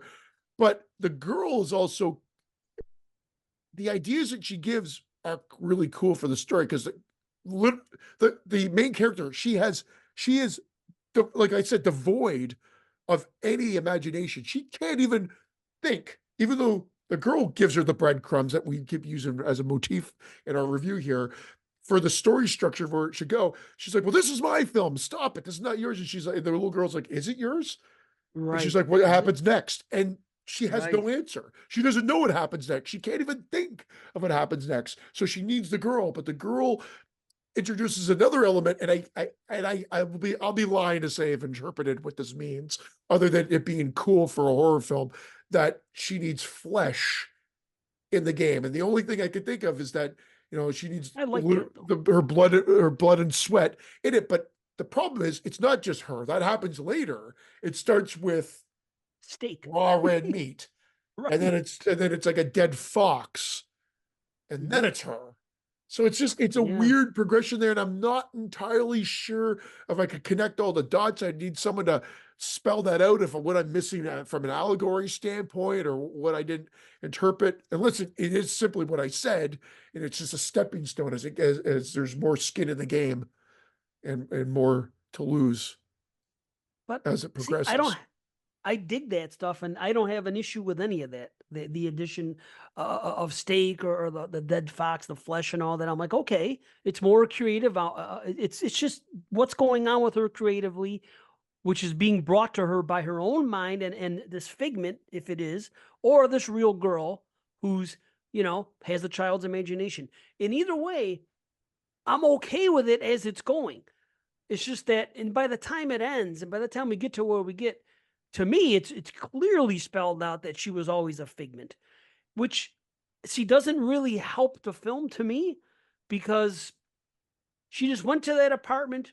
Everything was fine. She showed no signs of any mental distress. She's doing her thing. She seems to be, in a comfort zone with her art. And all of a sudden, this girl starts humming. She runs up the stairs, and there it is. Okay, so just like that, on a dime, now you're. I could tell you something about hallucinations because I've had them. Okay, it doesn't just Yeah. work that way. Where overnight, snap, boom, freaking, you immediately need antipsychotics to try to take things out that you usually see out of the corner of your eye, or you hear a voice or something like. It doesn't just all of a sudden begin. Granted, and maybe that's You know not a what? fair thing We're because in a movie it's not though, fair, I guess. I know. and the catalyst would be the mom going into the hospital. That's when Right. it starts. So I guess that is the flick of That, the that, switch. So maybe yeah. talking it out, I'm a little bit more forgiving of it now. But I said earlier, I was in agreement with what you said that I didn't feel like they led up to it well enough. I'm like, did I miss something? But again, enough with the overbearing mom, her going to the hospital. I can buy that aspect of it. It's when It's she goes okay. right off the deep end later, and we are privy to her attacking people, killing the sister, killing the boyfriend, and it's presented as it happened, and it could could have happened.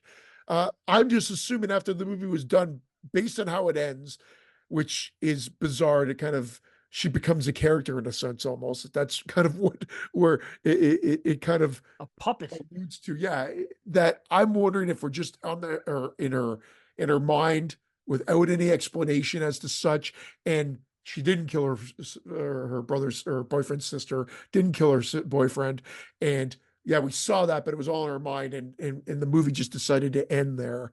Uh, but that's the only thing narratively. I'm not entirely sure exactly what goes on, but it's not poison. It's not a horrible film because of that. No, I not at just think all. it's missed some opportunities or marks, but I quite enjoyed it from everything else. Like everything else, gore, like I said, acting, the look, stop motion, everything else was on point. That it kind of offsets the narrative lapses, but it doesn't. I can't forgive them 100%. And that's just and the thing that differs from this movie is that I like the plot and it's an artsy movie, so it's allowed to take artistic liberties and get away with things. This movie's drenched in art. The characters are artists in the movie. We have stop motion in the movie as part of the movie, and it's filmed in an artsy type way, and things like so. I don't mind that it went artsy, but when it comes to me and artsy, I want to understand it. So it's not like on the level of like a wounded fawn. For us, we both felt similar about a wounded fawn. It was artsy and it didn't make sense to us, so therefore, I'll give it props for looking good and Yeah, everything else. But I'm not into the plot completely, and or what you would say about that movie, Possession. Like yeah, it's kind of like that where I don't follow, and just because it looks good and has this doesn't make to me, that's what you're saying, doesn't make it a great film.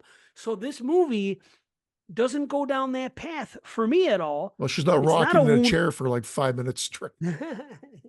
Right, that's for imagine that. It's not a wounded fawn. It's not that other movie that I always said I had a problem with. I forget what it with the brother and the sister in the tunnels, whatever the hell that was about flesh. We Are the Flesh, or whatever the hell Oh it yeah, was. yeah, yeah. Where I Holy had a shit, problem. yeah. Those are movies I typically give like a 5 out of 10 because I can't really shit on them because they're well made. I just didn't see how anybody could really grasp what was going on, and you give some things a pass in art, and then some people say, well, that's pretentious, and that's fine. We have these discussions many times about Yeah. it. I don't find this to be that, but I do find it to like it's better than a wounded fawn and We Are the Flesh Oh, or whatever. But absolutely. you know what I mean? So I'm not shitting on it or anything like that, and I appreciate the artistic elements and everything else. I just wish that it made more sense. But I was along in the plot because I care for the lead, and I typically, I love female killers, and I know this is going to lead to a crack, and she's going to do some damage in the third act, and I'm waiting for that to happen. And I'm enjoying the ride because of the stop motion stuff and the story, but I just didn't get how it happened all of a sudden, and I just don't get. the tripping thing and how that made any sense and why even do that then. And just think, and then the third act is great, which starts with the stitches and her taking the stitches out, and they allude to that earlier with the Great wax that was in the same effects. spot. Like, I Yeah, don't know dude, if someone actually pulling like it's stitches out of their cool. own wound or something. It was bang on. There was enough in this movie to make me squirm like a little bit. Like, oh God, when she digs into her wound later, after, like, pulling the stitches out was gross. When she digs into Hmm. it, oh my God, Right. like I was Yeah. squirming. Oh, Yeah, that's good stuff. I liked all that. digging So I deep. liked all these things. I just can only go so high. But it's almost like, man, I really appreciate what they did in some aspects, but I'm like, in a way, it's like a missed opportunity where if maybe it would have been more coherent, or maybe there was a couple changes made in the narrative to make it a little bit easier to swallow. And I'm not saying I need to be spoon fed. Some people are going to hear this movie, hear this me talking about this and critique what I'm saying. Well, it's art. It doesn't have to make sense, but we've heard these things before. But it helps. It makes for a better Plus, movie when it yeah. does. And No, that's the knock. I'm actually probably a bit higher than you are on this one, but I'm realistic in the sense of I'd have to watch it again, but I enjoyed my time with it. I thought, like, it just, again, just figuring out everything, like even the Ashman. Was that just supposed to be like a parallel? Like, was the Ashman her mom? And like again, I just try to, maybe I'm trying to dig too deep into it and whatnot. But as the story's told, it's got to mean something. And this is the stop motion movie that she's creating. Everybody out there, it's about this girl that's sort of haunted by this sort of monster or figure called the Ashman, and the little girl's telling her what the story structure would be on night one, on night two, and night three. This is what has to happen. And when she tries to go Right. against what the girl wants, it doesn't work in her favor, so she has to follow suit. And um, so again, I wasn't able necessarily to draw parallels. I think I tried to make it work in my head, but I'm not 100% sure. Yet I still feel like I'm a bit higher than you. I feel in my head, if I had to draw a number, and you tell me if I'm wrong, let me try to guess this. You're 6.5 and I'm 7. I'm a 7. Oh, you're 7. Okay, awesome. Even better. Okay, good. So we're bang on. We're the same. It's still one of the standouts of the year right now. As of right now, I enjoy it. like there's no question it's going to make the list because it's probably sitting at number 3 or 4 on my overall list of the year so Well, far. yeah, but typically we don't have 7s on our lists. So, Yeah. you know, I mean, I do, but usually it's the entrance way because we've been maybe going to towards the 23. end. We'll Right. see. We'll Oh, so see. now let me But think about this. So 23, 20. So our last year might be 25. yeah, Or no, would that be, it's a year and a half. What are we at now? Yeah, so we're going to do 24 this year. and then Yeah. 25. Yeah. So 25 will end it. That answers that question. Because we kept saying, are we going to start going backwards? Are we going to start just Oh. making it back to 10 again, or this or that? So why not? 25. So it's a nice number. All right. So a half head explosion for both. The only reason I put the numbers up Yeah. is just the way I wasn't sure if you were going to give it that 7 or not. So I'm glad. I'm happy about No, that. because I want to watch it a second time. Yeah. And I like the stop motion and all the other parts of the story that I enjoyed. I like them too much. A 6.5 typically for me is a movie that I don't regret my time with and would be willing to watch again. This is a little more because I was more impressed with basically all the things that you said that impressed you also impressed me. So it's a little more. It's a 7. Yeah. Awesome. That's funny though. I thought you were going to be like 7.5, 8 the way you were talking, because you said Uh, standout. I'm thinking, wow, yeah, well, you no, know, there is so much good about it, but no, I've got to be realistic on still like, uh, I like, for instance, the next movie we're going to talk about. okay. Like, I enjoyed this quite a bit, and there's a review I read for it that I might even bring up on the show. So let's get into it, okay? So, Yeah. Lowlifes, 2024, a Tubi original, as we mentioned. The survival instincts of a road tripping family are put to the test when they have no other choice but to stay the night at a remote homestead. And it was directed by, oh, I'm going to fuck up this name. Well, Mitch Oliver, that one I won't fuck up. And then Tesh Gutaconda. I think I said that correctly. Anaconda. Tesh and Anaconda. What is it? A porn Gut star? Tesh Gutaconda. Anaconda. Gutaconda. Okay. Who is Uh, that? Oh, it's the director. Canadian made, and listed as a subcategory as a slasher film, but it would not fit our slasher criteria, even though this opens up like you would want every fucking slasher movie to open up. And I'm gonna be when this opened up, I'm like, bam, there it is. Like finally an opening hook. Well, not finally, because we've had a couple good opening hooks. I mentioned on the Immaculate review that we did last time. So Oh yeah. I'm getting opening hooks that I'm really liking, and this one's no different.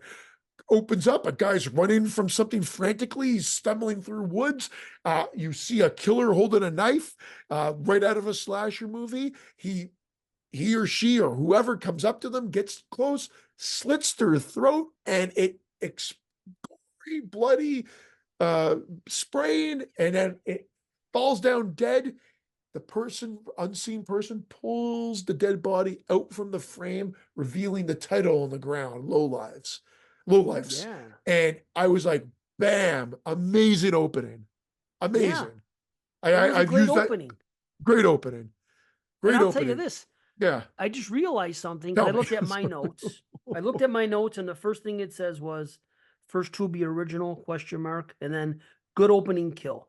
So, but when I read those words, good opening kill, I thought to myself, is that the person that was being looked for with that weird name? Yes. Malak, not Malachi. It's coming back. Malavor or something like that. Yeah, yeah. I almost hate to Yeah. spoil this because I love the reveal we get Well, this is 20, it, guys. 25 minutes into the movie. Maybe we will Sucks to warn. not know. This one, go in blind. Don't watch a trailer. Don't watch anything. Just Yeah. watch the movie. Yeah. I think it's going to be a pretty decent rating for me. So check it out for sure. And the least you know about going in, the better. Having said that, if you've seen it or you don't care to watch it, or you're in Canada and you don't feel like VPNing into the States, then listen away and then check it out at a later date. But what I Yeah. loved is the fact that this movie plays with convention and plays against it over and over and over again. It And does. one of the reviews I watched, he hated everything about that. He thought it was contrived that was playing against convention and whatever. And I'm like, holy shit, how is it? Like Weird. this is a random review on IMDb. One of the worst streaming films of 2024. No life in this one, poorly acted, poorly written, completely and totally 100%. I'm like, I'm totally not in Wow. agreement 100%. Great Yeah. acting. I thought great writing and played against convention. I love everything about that. That's the type of movie I like and I can sink my teeth into. And sometimes they might have to force it a bit to make it work, but I was down and enjoyed everything about this. So from the jump, I knew that this was going to be a hard one to follow. The look of it all, the setting, the wardrobe, the exterior, the actors themselves, and then worst of all, their acting. Wrong, wrong, wrong. Yeah. I was can't fine even with it. believe I don't see you know me. I will complain about acting. Yeah. Probably the worst out of everybody on the show. And I had absolutely no problem with any of their acting whatsoever. I Yeah. thought it was Yeah. Me great. neither. And the setting, I don't know what the fuck this guy's talking about. I thought maybe Yeah. he was on the Weird. crew and got fired, or it was like Maybe. something like I have no clue. This guy's got Maybe a his hate on him. ex-girlfriend Savannah or something. Or one of the It's actors. just all bad and not at all right. None of it seems normal. Certainly not believable. In a film, we have to believe. I don't know about that, but buy in. Even in horror movies, especially in horror movies, every one of these there's sentences with spaces in between. It's actually kind of funny. I wrote it. I knew that though a mere hour and a half from the start, with the way this was going, it was going to be a long, long, long haul. Again, don't agree. A fantastic 3-hour epic can feel like a viral clip. I don't agree with that at all. Doesn't matter how good it is. A 3-hour movie feels like a 3-hour movie. A bad short movie can seemingly go on for centuries. I agree with that, but this is not one of them. One day I'll want this 90 minutes and 5 seconds back. All of it. I mean, this guy's fucking hard on this movie, and there's I no feel reason. bad for him. Does he have any other reviews? You know, you Holy can look fuck, at I didn't even check. I want to know. This could be fun. He's like, why is anybody doing this? This is all stupid and it's all been done before, worse and totally not believable. I'm like, we're not even 50 minutes in. Are you on the Again, IMDb? That You was on it? IMDb. I just summarized that. I just had I to, gotta see and that this was on guy. IMDb. I decided not to read the rest of it because it was annoying me again. But I don't agree with any of that. Now, I'm not saying some of you might not, but once again, the film, I think, plays with convention. And when movies do that, I tend to like them, meaning that the setup is going one way and they pull the rug from under you. It's how they pull the rug from under you is whether or not it works or not. And I thought they did a great job. So they set up some characters that seemingly are the bad guys, and you are wondering, okay, what are their alternative motives or what it may be? And one of them ends up coming and getting a ride with the family, and you're like, oh, here we go. How's this all going to turn out? And then ultimately, we find out that the family are the lowlives. They're a murderous, cannibalistic family that are doing their annual road trip. And I picked usually it sounds like they pick vagrants or drifters, none of which are who they're targeting this time. And for them, it goes Right. all wrong. But my God, was it a fun trip? Because again, we've got gore. Yeah, man. It looks good. I thought the acting was good. The music's good. The locations are good. Like Yeah, again, I liked everything about it. I did So too. I The don't. I plot don't. went along just It's fine. just yeah, it's an hour and a half. It was pretty much in, out, done. I mean, they end up getting the people that they pick up, they find out they've got a house.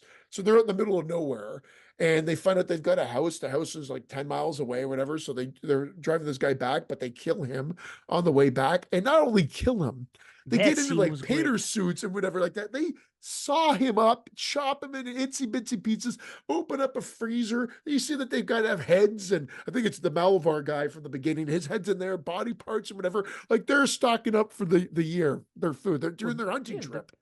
right. I thought it was great, but they do it as a family, so I could see some people going, "Oh, wait a second, how could you do this as a family and whatever?" Well, I thought they explained it well. I thought they I got do away too. with it really well. And as they went to there, like they're playing a game, like him and the guy that one of the Mad Libs. thinkers are one of the bad guys. They bring him in, and he's in there. They're going to play a game, and it's this adjective game, and they're talking, they're Mad flipping. Libs. You know That's what what it Mad is. Libs are, right? Is it Mad Yeah. Libs? No, I didn't know what Mad Libs are, but that's what it is. What? You never played Mad Libs? No. Oh wow. Yeah, oh, it's great. I'm gonna have to bring it on the show one time So and they're ask for paying you to Mad give me the Libs. Okay. But yeah. as he's Yeah. flipping through the book, he's like, oh, these pages, they're all filled out. There's no blank page among them. He's like, wait, are you sure you haven't seen my brother? Because it looks like his writing in here. The R's are backwards or whatever. And you're thinking, oh That was God, he's great. trying to create like this tension Right. to get Right. them.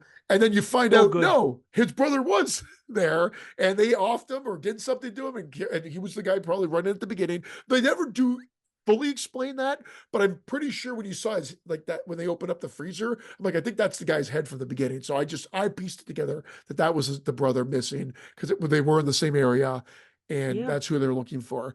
And then the brother kills him, slits his throat, kills him. They chop him up in itsy bitsy pieces as a family, and then they continue on to their house where you think they're going to be meeting like the Texas Chainsaw Massacre family because of the way they kind of set it up. They're But you realize highlighting it. Yeah, they're dude. off the grid. They've been living there. One girl has aspirations to go to college, but she didn't want to leave the family. And they're there. They're nice and they're country-esque people, friendly. They Yep. haven't had visitors come on in.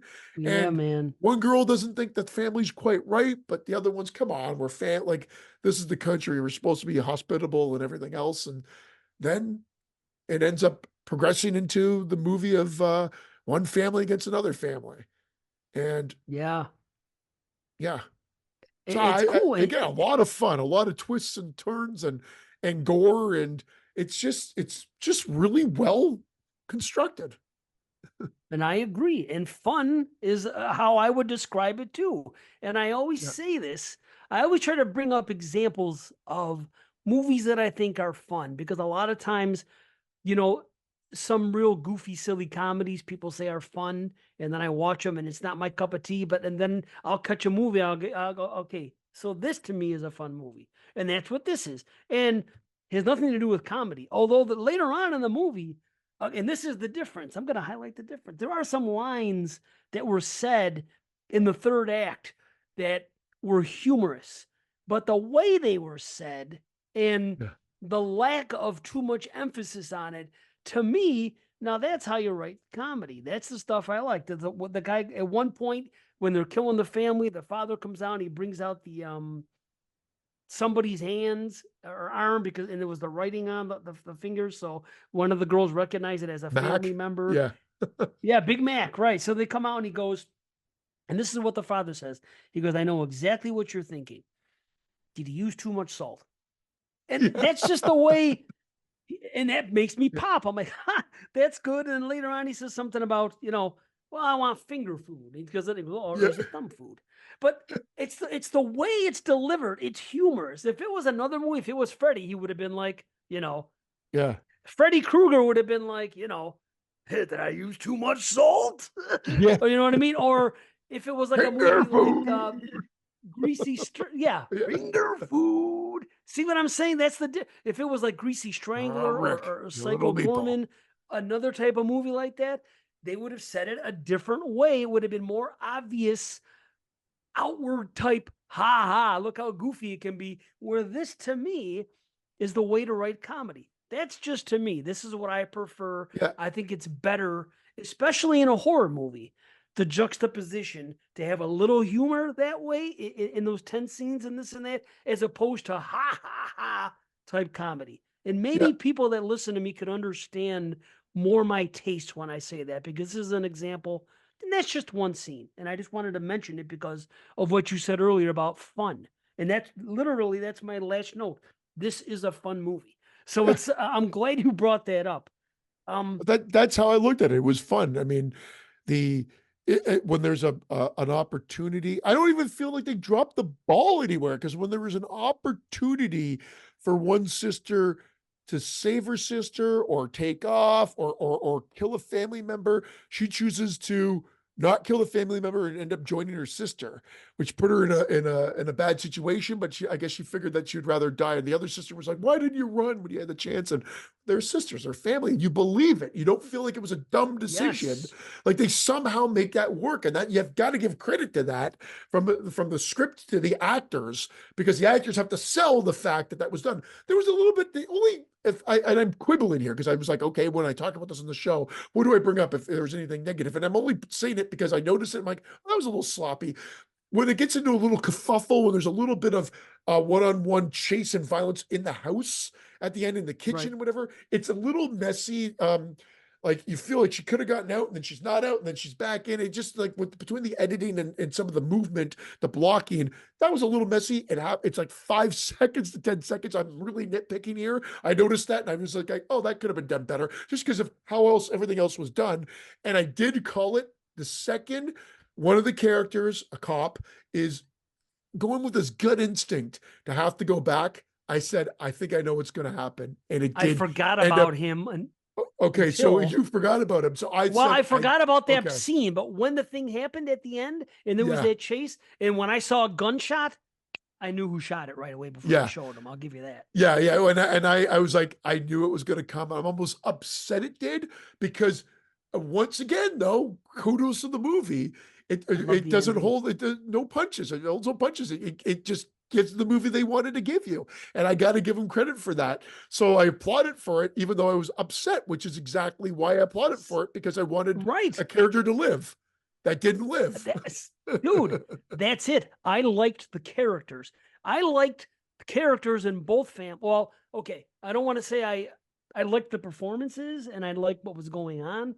So I don't want to say I liked the bad family, although there was a scene between the two girls sleeping in the same bed, and you're kind of hinted at it prior that they might both be, lesbians. So Yeah.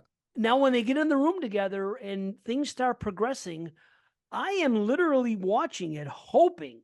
I'm like, this doesn't usually happen. This goes to show you that I cared about the characters. This is what I said. It's too bad. I was actually hoping for a life-changing romance to happen there.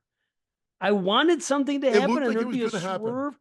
Right. And then they show somebody going for something, and I was like, Yeah. oh, don't go this direction. But then it does. Then later on, she comes back and she decides to help her. And then I thought she was going to revert again. She's like, is there anything you can't do? She said, but Yeah. not in a negative way. So I'm like, okay, And then later on, she even says something, I didn't want this for you.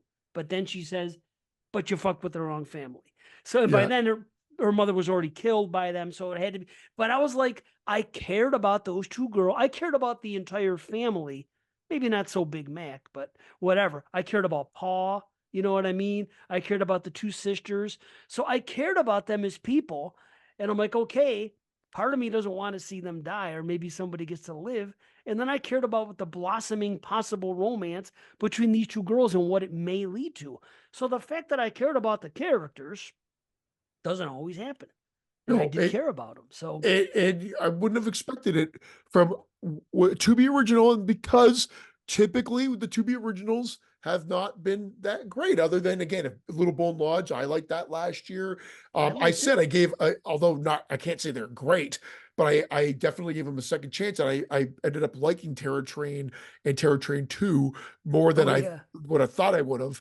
But I remember seeing Toe and not really liking Toe. Requiem for a Scream was okay, but there's been a lot of other ones that have just not been like Toe sucked, to be honest. And there was a couple of other ones I remember just saying, oh God, to be original was not something you wanted to say. I don't think any horror fan would be like, oh, it's a to be original. Great. Now we can start seeing it. Right. There's been some progression that and this is a great opera. Like I'm I'm not going to say, I don't want to make it sound like it's a second coming, but if this came out in the 80s, people would be blowing this movie to this day, I think.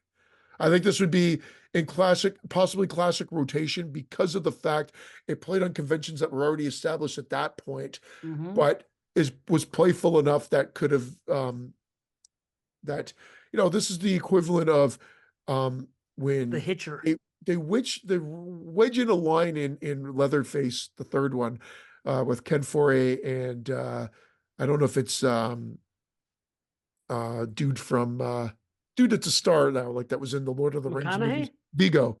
Uh Oh, Viggo Mortensen. yeah, that Okay. he Forgot says about like Vigo. he's like we're hungry. He goes, "Ever heard of pizza?" And whatever. But in that movie, it feels like it's wedged in as Right. a comedic line, whereas it would have fit in perfectly in this movie. I don't know why I felt the need to bring that up, but that's kind of like the even though I like Leatherface, I again I like that more than you do, but here that would have fit right, been right at home in this movie. I don't want to blow it. It's not a 10 out of 10 by any means, but I think I would have to say that it's a half head to a full head explosion, and I might even lean on the full head explosion if it hitting that 8 range. But it's fun. Okay. I just don't want anybody No, to think it's next level. It's next level. Like right. I think what you go in is you go in for the ride, you enjoy it, or you don't enjoy it for that ride. That's what's going to make or break it based on the plot points and the turns or the swerves that we used to always say on the show. Are you're either going to be on board with and think they're great, or you're not going to be. I think most people listening will like the movie. I would recommend this more than I would recommend stop motion because I could see stop motion, I could see some people not liking it. Where this movie, I think people would like it. I'm not saying love it, but I am saying check it out. And I'm with Yeah, you on like a half head explosion. So stop I motion's the enjoyed art it. is the art movie. This one is the fun Yeah. movie. This is like fun, which is there's nothing wrong with that. And I sometimes I prefer that. And that's why I think it's something more along the lines of if I have to toot my horn of the scripts that I haven't written yet, 100% written. No, but I say that, but I have the way it plays Yeah. with the convention is closer to how I would write a script. So that's probably why I resonate well with this one. This feels like something I'm like, oh fuck, this is exactly like something I would feel like I'd write. I didn't, but that's what like the feeling I got. So yeah, I Yeah, think I would man. say 8 out of 10. So I think that's half. I think that's a full head. I think 8 starts at full head. 8.5 is full. Oh, 8.5. Well, then it's a half head, Yep. but it's an 8 out of 10. I'll just say it's 7.5 for me, but it Yeah, could be an 8 if I watch it again. Hard to say. Definitely enjoyed it. See, 8 is great to me. That's the word I yeah, use. I don't know if I want to consider this great, but I do consider it very good. That's kind of how I justified my ratings. So, yeah. but yeah, and Four in a that's more, funny. 4 in a row from 2024 that are all at that half head explosions, varying degrees of half head, but Mhm. that are there. It's so all of a sudden this year, like I've had 4 that are like, yep, perfect. Well, we picked the right ones. Although Yeah. we didn't pick this one. Jason Smith told us to watch it. Yeah. So got to give props to the man on this one. Yeah. Although, yeah, I have to give him props. But let me look it up on my thing here. I think I would have watched it anyway, but not yet. Because let me see. Let me play my game here.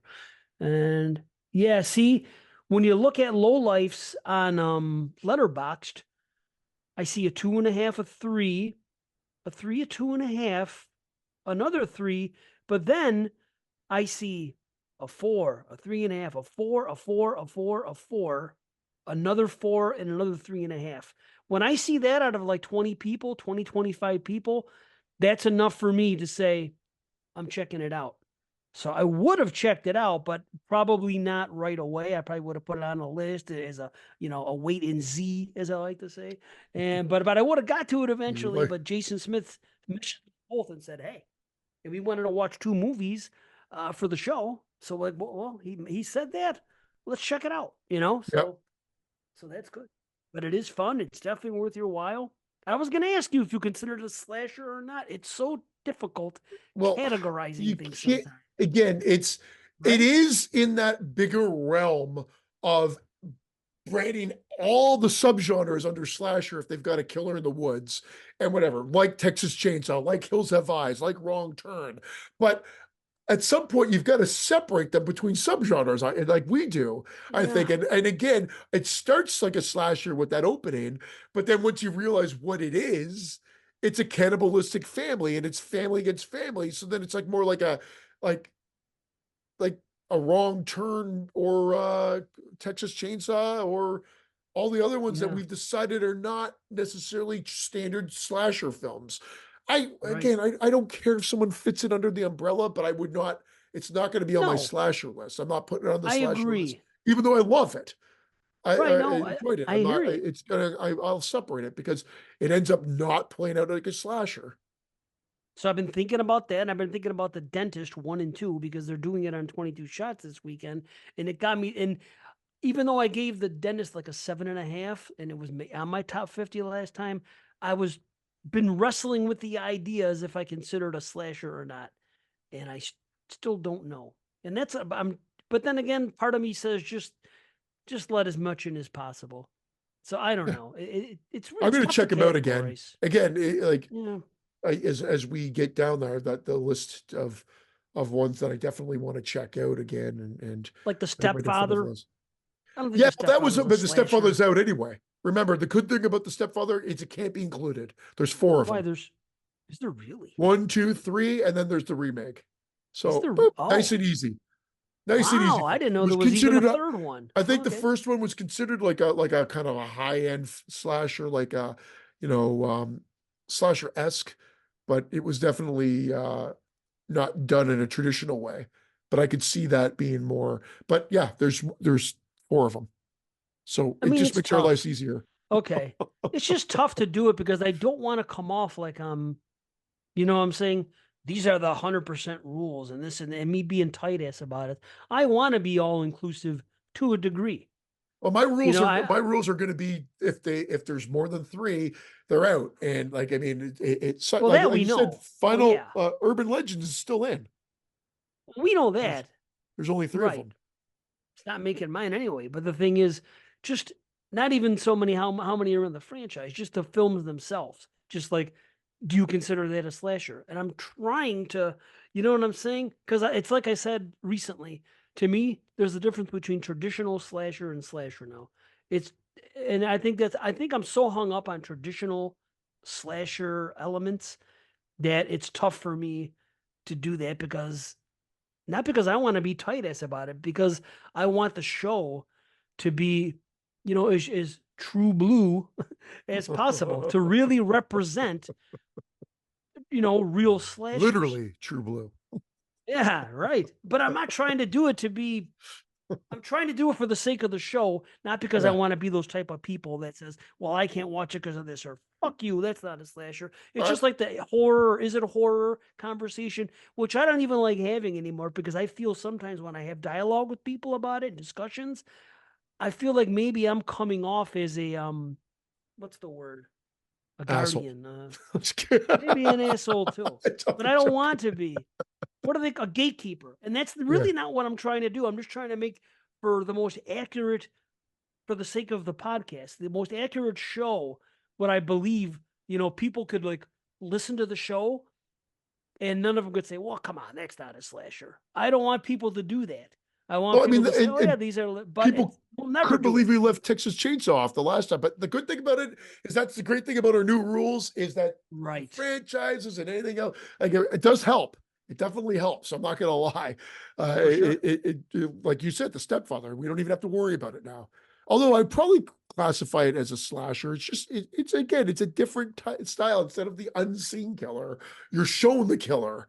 And that's not a bad thing. Like, just like that, I have to make the decision of watching Bloodline again, the one with the dude from American Beauty or American Beauty, American Pie, Stifler. Why do I forget his name? Because he's like a decent actor. And he, Sean Patrick yeah, Scott, is that it? yeah, him. And he, Or remember Sean that one William that came out Scott? a few years ago? It was on my top 10, and he's a killer. You remember he's on the teaching faculty and he slashes and it's gory and whatnot. I really have to Did I watch that watch again. this movie? Yeah, I'm pretty sure you did. I'm pretty sure you did. Fuck, where am Bloodline, I I? can't remember if it was 2019 or 2000. Yeah, It was yeah. sounds familiar, right? Yeah. It sounds But familiar. I'm gonna have to check that one out again because I really dug that. And it's not traditional, but it's a guy goes around and he kills people. I mean, there you go. The guy does go around and kill people. That's something. Yeah. I'm gonna include Maniac after all. I don't Yeah. think it's. I'd feel it's just it's on every list. So who am I to say? Just because the lead, the killer is the lead as opposed to a final girl. I mean, that's not this. I'm thinking traditional slasher, and I get too stuck in that mentality, and I just It's good. wanna. I don't want people to think I'm trying to gatekeep or trying to be tight ass. I'm just trying to have the best show. So I think I'm going to be more liberal about it all, about letting not everything in. Like I didn't want to put Lowlifes in, but maybe a movie like The Dentist, where before I've been hemming and hawing, saying I don't know, man, I just don't know. Maybe just for the hell of it. I think I just wanted to leave some of them off. So, like the last like 20 on our list from like, 30 to 50 are going to be legit some movies that maybe some people don't even know exist. It's cool to have that type of parody in there. Like, oh, look at this. You know Yeah. what I mean? I want to open up people's eyes to like, some gem from Japan or some other country or this Well, or this, I'm something still that gonna nobody knows about. put It's my fun that favorites way. on there, but then in honorable mentions or whatever, we could Yeah. definitely shine a light on some of these ones too, because um I again, a lot of the reasons why these have become favorites and ones that you watch over and over is because of the fact that you've had an attachment to them, you've watched them over and over again.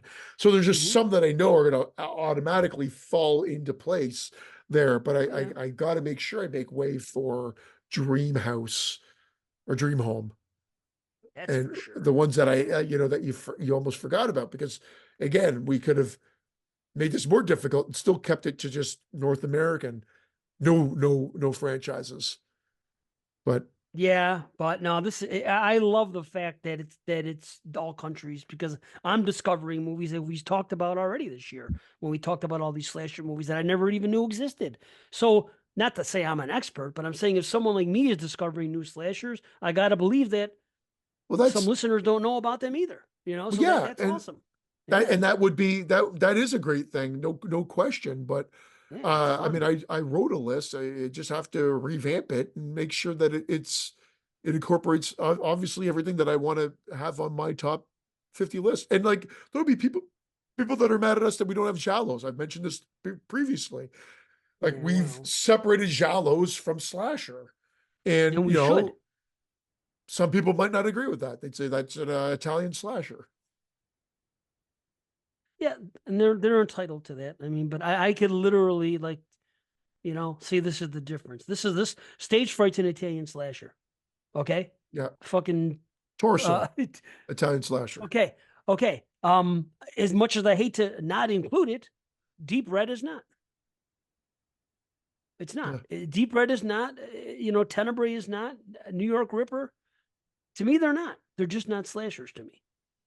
It's the police investigation is a heavy emphasis. It's a whodunit. Granted, a lot of slashers, especially traditionals, are whodunits, but I don't know.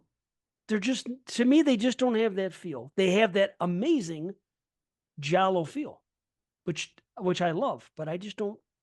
Because then Yeah. you got to include everything. Then what do you got to include? 10 Little Indians and every murder mystery where people get bumped off. You know And what I maybe mean? Carly will have it on the list. Who's joining us on this show again? Well, who cares? Who cares if she does? I'm not going to shit on No, anybody. no, no. I'm saying that I'm maybe she happy. will, but I'm just saying who's joining us Yeah. on the actual show again. Oh well, it's the two of us. It's JP, it's Carly, and it's Greg Mortis. Greg Mortis, Land of the Greg is Creeps. doing it. Yeah, Okay, good. Greg. Oh yeah, dude, and he loves slashers the way Jason Smith loves horror movies. You know, so it's a way he has so many freaking movies, probably rated like a 9 or a 10 out of 10. I don't even know how he's going to come up with Oh, a I 50. look forward to podcasting with him too. That he is He's aware of great. all the rules that Yes. we're incorporating, everything that we're incorporating and leaving out. Now, And yes, you know what? I'm going to reiterate it with him. Maybe I can get him on before anyway, because I know he wants to come. I know that what's his name wants to come on our Jesus. See, where am I? See, this is my wife. She's right. Where the hell is my brain? Um, but we were gonna have Bill Van Vagel on do that Canadian show because he's Canadian. They yeah, said let's do that Canadian show. So if we're gonna have him on, maybe we should have Greg on anyway. You'd love Greg. He's a fucking just a great human being. I'll tell you right now. So and yeah, no, I'm whatever, yeah, man. Let me know and we'll go for sure. yeah. So I will talk up to him, and I'll make sure we reiterate. And maybe we can just tell him on the show as we're on the show. So this is it. That could be a fun discussion. So I'll work on it. The thing is, lately we don't never know when we're recording. Everything's like so last minute for us lately. It's hard to invite any Lately, guests on the I know show. it's Friday Right, afternoon today. right, ridiculous. Right, 3 o'clock on a Friday. Come on, you know what I mean? So it's hard to. If we can set something, then we can invite guests very easily, and it would be great. But right now, everything's just been so touch and go with us. I mean, I'm grateful that we got 3 shows out in April, with April being the hell month that it's been. So, but we did Yeah. it. So, and as long as we continue to, then we're on pace for everything. Who knows? We might take time off at one point, a month off. I don't know. Sometimes we do. But Well, we'll the way see. I It'll feel, be we got through this yeah. past month. The only reason we would take a month off isn't because we need to relax. It's because we got too much shit going on that we can't keep up with. Namely, Christian with his kids and the things that they go to, and he travels a lot with it. So, Well, that will be cut down significantly. It's more along the lines of now if I get a job and what that entails. well, right, But like I said, I'm looking to get out of the industry that I was in, but we'll see. We'll see. yeah. And maybe we Anyway. can record a bunch of shows while we have the time and freaking and book Oh, them. You know what I oh, mean? We're recording like 8 shows in freaking in in like May or June. And release them according to 3 a month. That'd be fun. but Imagine that. Record a that's bunch and then freaking my take a break. before we go, not to switch gears, but Yeah, we have to go anyway. my buddy also went to see the first Omen, and he follows with Oh, I can't wait. Jamie and Brian and said it was absolutely horrible. Well, his was What? absolutely horrible. I don't even think they were absolutely horrible. This is totally unnecessary, not remotely scary. He's just a waste of time. And he thinks he's like saying now, was it you or him that was saying? I think it was him that he's like saying that the theater seems to be the new dumping ground for movies. It's like he's saying now they're being dumped in the theater to try to get some Oh, money before they go into streaming services. I don't think that's the case. I don't But he think was that's the shocked that it got case. such a big release. First Omen. I keep writing Oaken. The hell is Oaken? The first Omen. Let's take a look at this. 3.4 is the average rating on Letterboxd. And everybody that I look at, okay, there's a 2.5 and a 3 and a 2 and a 3. Right. And I'm telling you, there's between Average. 50 and 60 people. Those are the low grades I'm saying. So Okay. what I'm saying is I see a 4, a 4.5, 3.5, 3.5, 4, 4, 4, 3, 4, 3.5, 3.5, 4. Wow. To me, that's enough for me to Oh say, yeah. hey, this should be a quality horror movie if everybody is giving it a 3.5 or higher. Not everybody, but you know what I'm saying. I'm sorry. I'll be damn shocked If I watch that movie and don't like it because I love the Omen movies, I love anything that has to do with freaking Satan and witches and shit like that. It's one of my favorite subgenres. So it'll be hard pressed for me not to like it unless they completely shit the bed. But based on what we're hearing from other people, that doesn't really sound like most people are thinking that. So So, well, yeah, I yeah. will still going to check it out because also he hates half the movies I bring up to watch on Pretty Bad Movie Gab, which is some of them are my Um, favorite movies. So there's that as oh, well, right? what And does he like? we've aligned a few times. Oh no, he likes stuff, but I'm just saying that like he, you got to remember normies. I'd say I that get I it. would figure that he could step out from the normie thing every now and then, but anytime we do, I'm shocked at his reaction to it. Like here's the one that What's he he hated like? summer school. Action flicks, He'll superhero watch movies. Is that what he everything. likes? Yeah, he'll watch everything, But like, but what's he into? Is what I'm saying. When I say what does he like, I didn't mean that to sound facetious. I meant as a genuine question. What kind of movies does he like? You know, I'd say comedy action would be more typical. comedies, actions. Okay, that's Yeah, fair. Man, I got to he tell you, watches I everything. really, really don't. I do not line up with modern comedies at all, and I keep trying. And I shut every once in a while, maybe I'll see one every 2 or 3 years. But to me, the It, golden age is the 70s and the 80s, for straight up to comedy, me. there's Yeah. been a handful, and you can't align of it. It's like anything subjective. So you'll find it absolutely hilarious, and other people won't. Like I loved Freaked, and Mike agreed that it was worth a watch and checked it out. I have it in constant rotation. Same with Summer School. I bet he'll never Oh, I watch either love one of those Summer movies School. again. You know what I mean? Right. But I and those are, I mean, okay, those are a bit older, but like I only have like when it gets into the latter part of the 90s and into the 2000s, I only have a handful of ones that I revisit. And they're not Yeah. usually the ones like more recently, like I'd say like date night and maybe game night. Funny, both have night in the title. Were ones that I've watched like twice or whatever. But Okay. I'm trying to think of any comedy that I've watched more than once recently that came out in the last like 10 years or so. I have to really check it out, but There's it's there's not been a just not lot. many for me. And I've tried. I've tried. Some I've liked. I like Super Bad. I like 40-Year-Old Virgin. I Well, like a couple. those are back in the earlier 2000s for sure. Right. Like that's almost 20 years old now. Well, super bad. I I think it know, was isn't that funny? 2007. Yeah. Isn't that funny? I watched that one movie, Bad Kids, or something about the kids. I forgot what it was. I don't Well, know. yeah, They were bad boys or bad kids. Yeah, maybe, and it was good fine. boys I or whatever. enjoyed Yeah. it, but listen, it's a fine movie. It's a good comedy, but it's not something like a Young Frankenstein or Well, yeah, a there's Blues no staying Brothers power. There's no, or a Caddyshack, where I'm gonna watch them over and yeah. over and over. A lot of them are just one and done, and I'm not saying they don't make me laugh, but I just don't see strong like comedy movies that people are going to be talking about 30 years from now. And maybe I'm wrong. I don't know what movie has that type of reputation. I tried to watch that one movie and I had to turn it off. That Ron Burgundy thing. It was there was Oh, one or two. It Anchorman? was utterly, yeah, it was Oh, I utterly like the first ridiculous. Anchorman, but Oh, I'm telling you, I turned it off after 15 minutes. It was like way too ridiculous. And there was like one, I forgot what it was, but I'm like, nobody would act this way under any circumstance. At least in the comedies, the classic comedies, yeah, you get some quirky characters and you get that, but it's like too zany and off the wall for the whole time for someone to behave that way. It just, I don't know what it is. That was the last time I'm I in the tried. first one. I didn't like the second one, and I'm finding that I think I mentioned it on the show. Again, I can't remember what show now because it could have been the other one. But comedies, perfect example, is they forget the comedies after the first act, almost maybe the first half, and then and they want to make sure that they hit that sentimental or get enough of the dramatic element in that they forget that Yeah. they're supposed to be funny, and they just fall off. So the laughs are very top heavy. And then the second Hmm. half ends up not being funny at all. Or or definitely if you look at the ratio, a See, significant drop off. now in the past they built to a conclusion. It was a first, second, and third act. And in the third act, you see a lot of stuff you remember in these comedies. You know what I mean? It was like a finale almost of things happening. I just, yeah, it's so weird.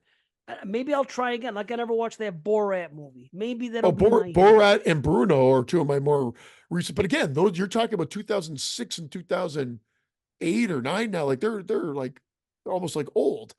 Okay, Like what's come out like the comparatively, but last 5 years? Give me something that's come out in 5 years that people really enjoy. Can you come up with something?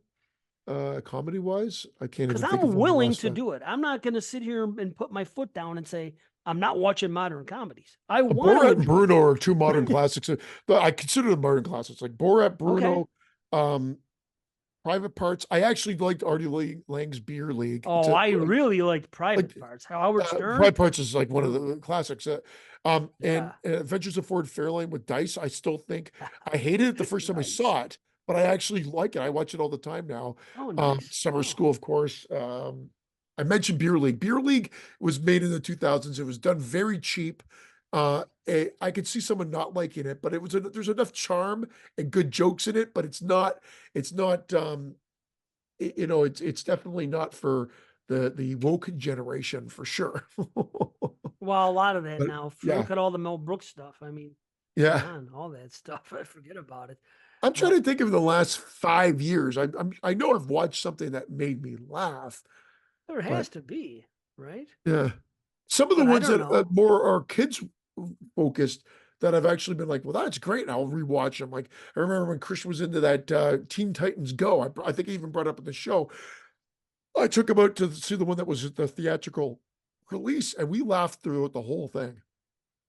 Yeah. Teen Titans Go to the movies, and it's a Damn. cartoon, and I've watched that I think two more times since then, but not recent, not again recently. But I'm trying to think what comedies have come out in the last 5 years.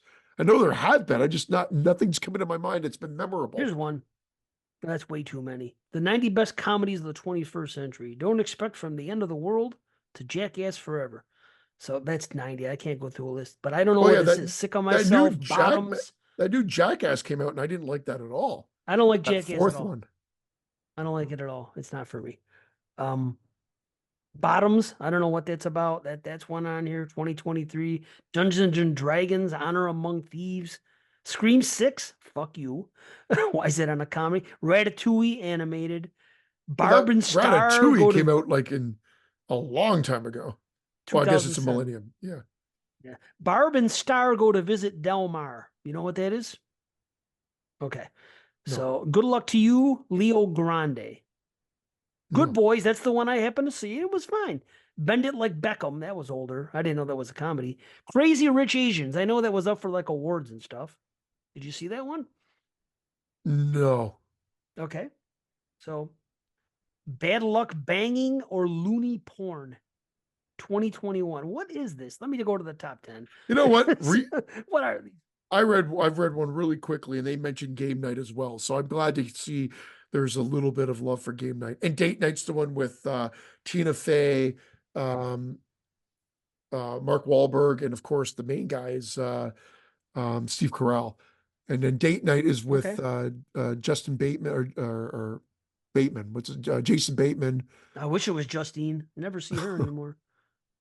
I had a Yeah. crush on her for years. Just and speaking Same with of me from Family pretty Ties. brunette girls, the mother in Lowlifes, really Yeah. pretty girl. You know, she was in Ready or Not. She was the one guy's wife or the sister or whatever. Yeah, I was like, She wait a looked minute, I know this familiar. girl. That makes sense now. Yeah, very pretty. Yeah. Okay, I'm just gonna get to the top 20 just because, and then I'll rattle them off and see if you know any of these damn movies because it's so weird. It's so weird that you can't come up with some off the top of your head, and you're a fan of modern comedy. Okay, Well, number 20. more modern, not Do not expect too much from the end of the world. You know what that is? nope. Okay.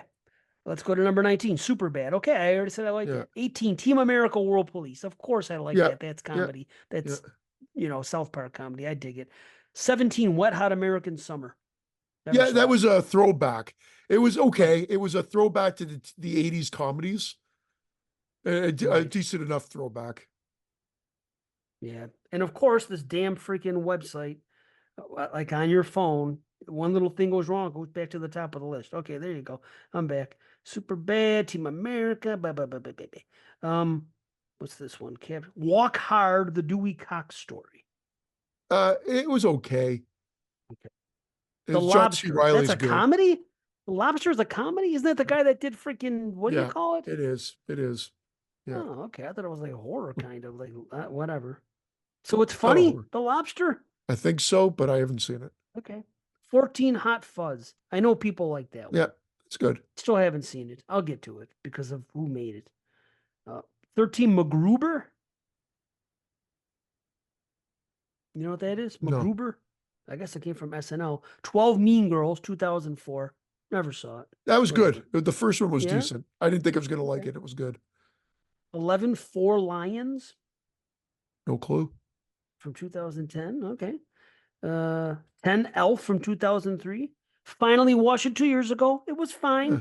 It was Yeah. fine. I didn't dislike it, but I don't think it's an all-American classic like some people think. Well, But it's. to I each think their own. it's funny. I always separate it because I never even think of Christmas Vacation is one of my favorite movies, but I never think of saying just, it's a comedy, of course, but I think of it as a Christmas movie. Same with Elf. It's a Right. comedy, but I think of it as a Christmas movie.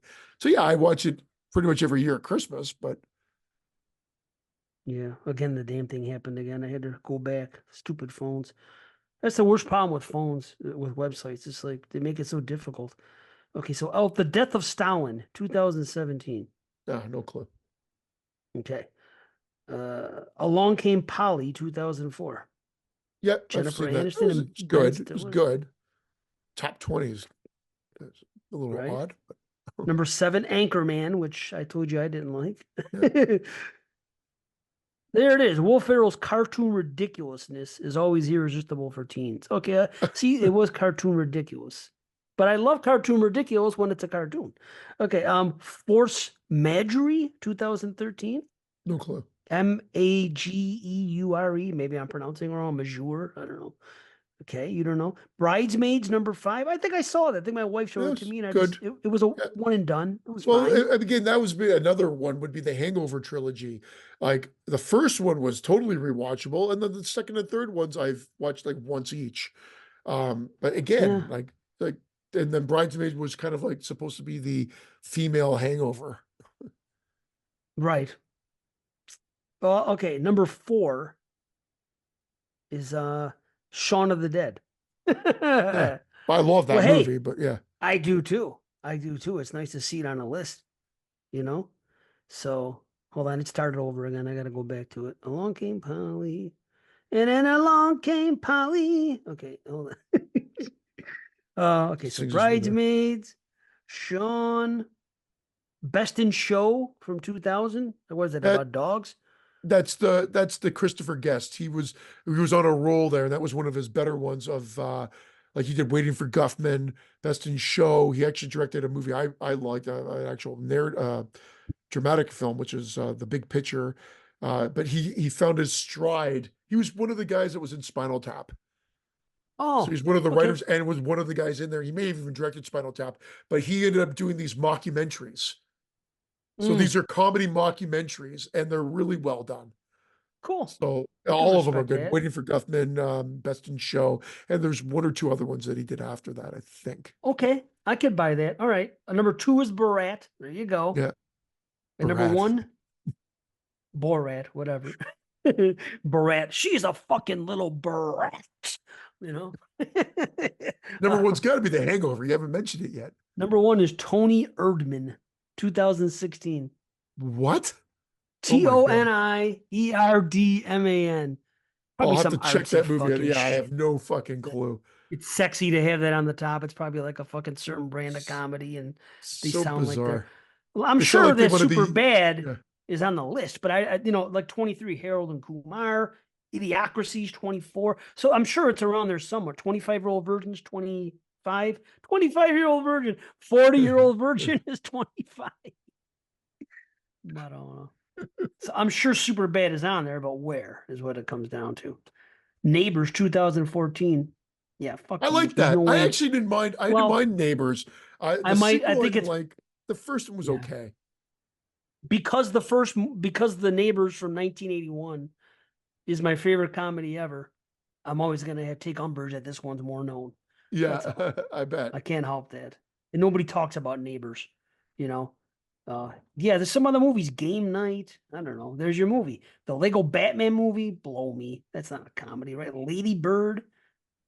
Tucker and Dale versus Evil, number 35. How cool is it? What We Do in the Shadows, 36. Dude, What We Do in the Yeah. Shadows, if they're calling it comedy like that, it should be top 5 as far as I'm concerned. But Yeah, whatever. for Step sure. Brothers, No, that's Pop another Will Ferrell Star, one. Yeah.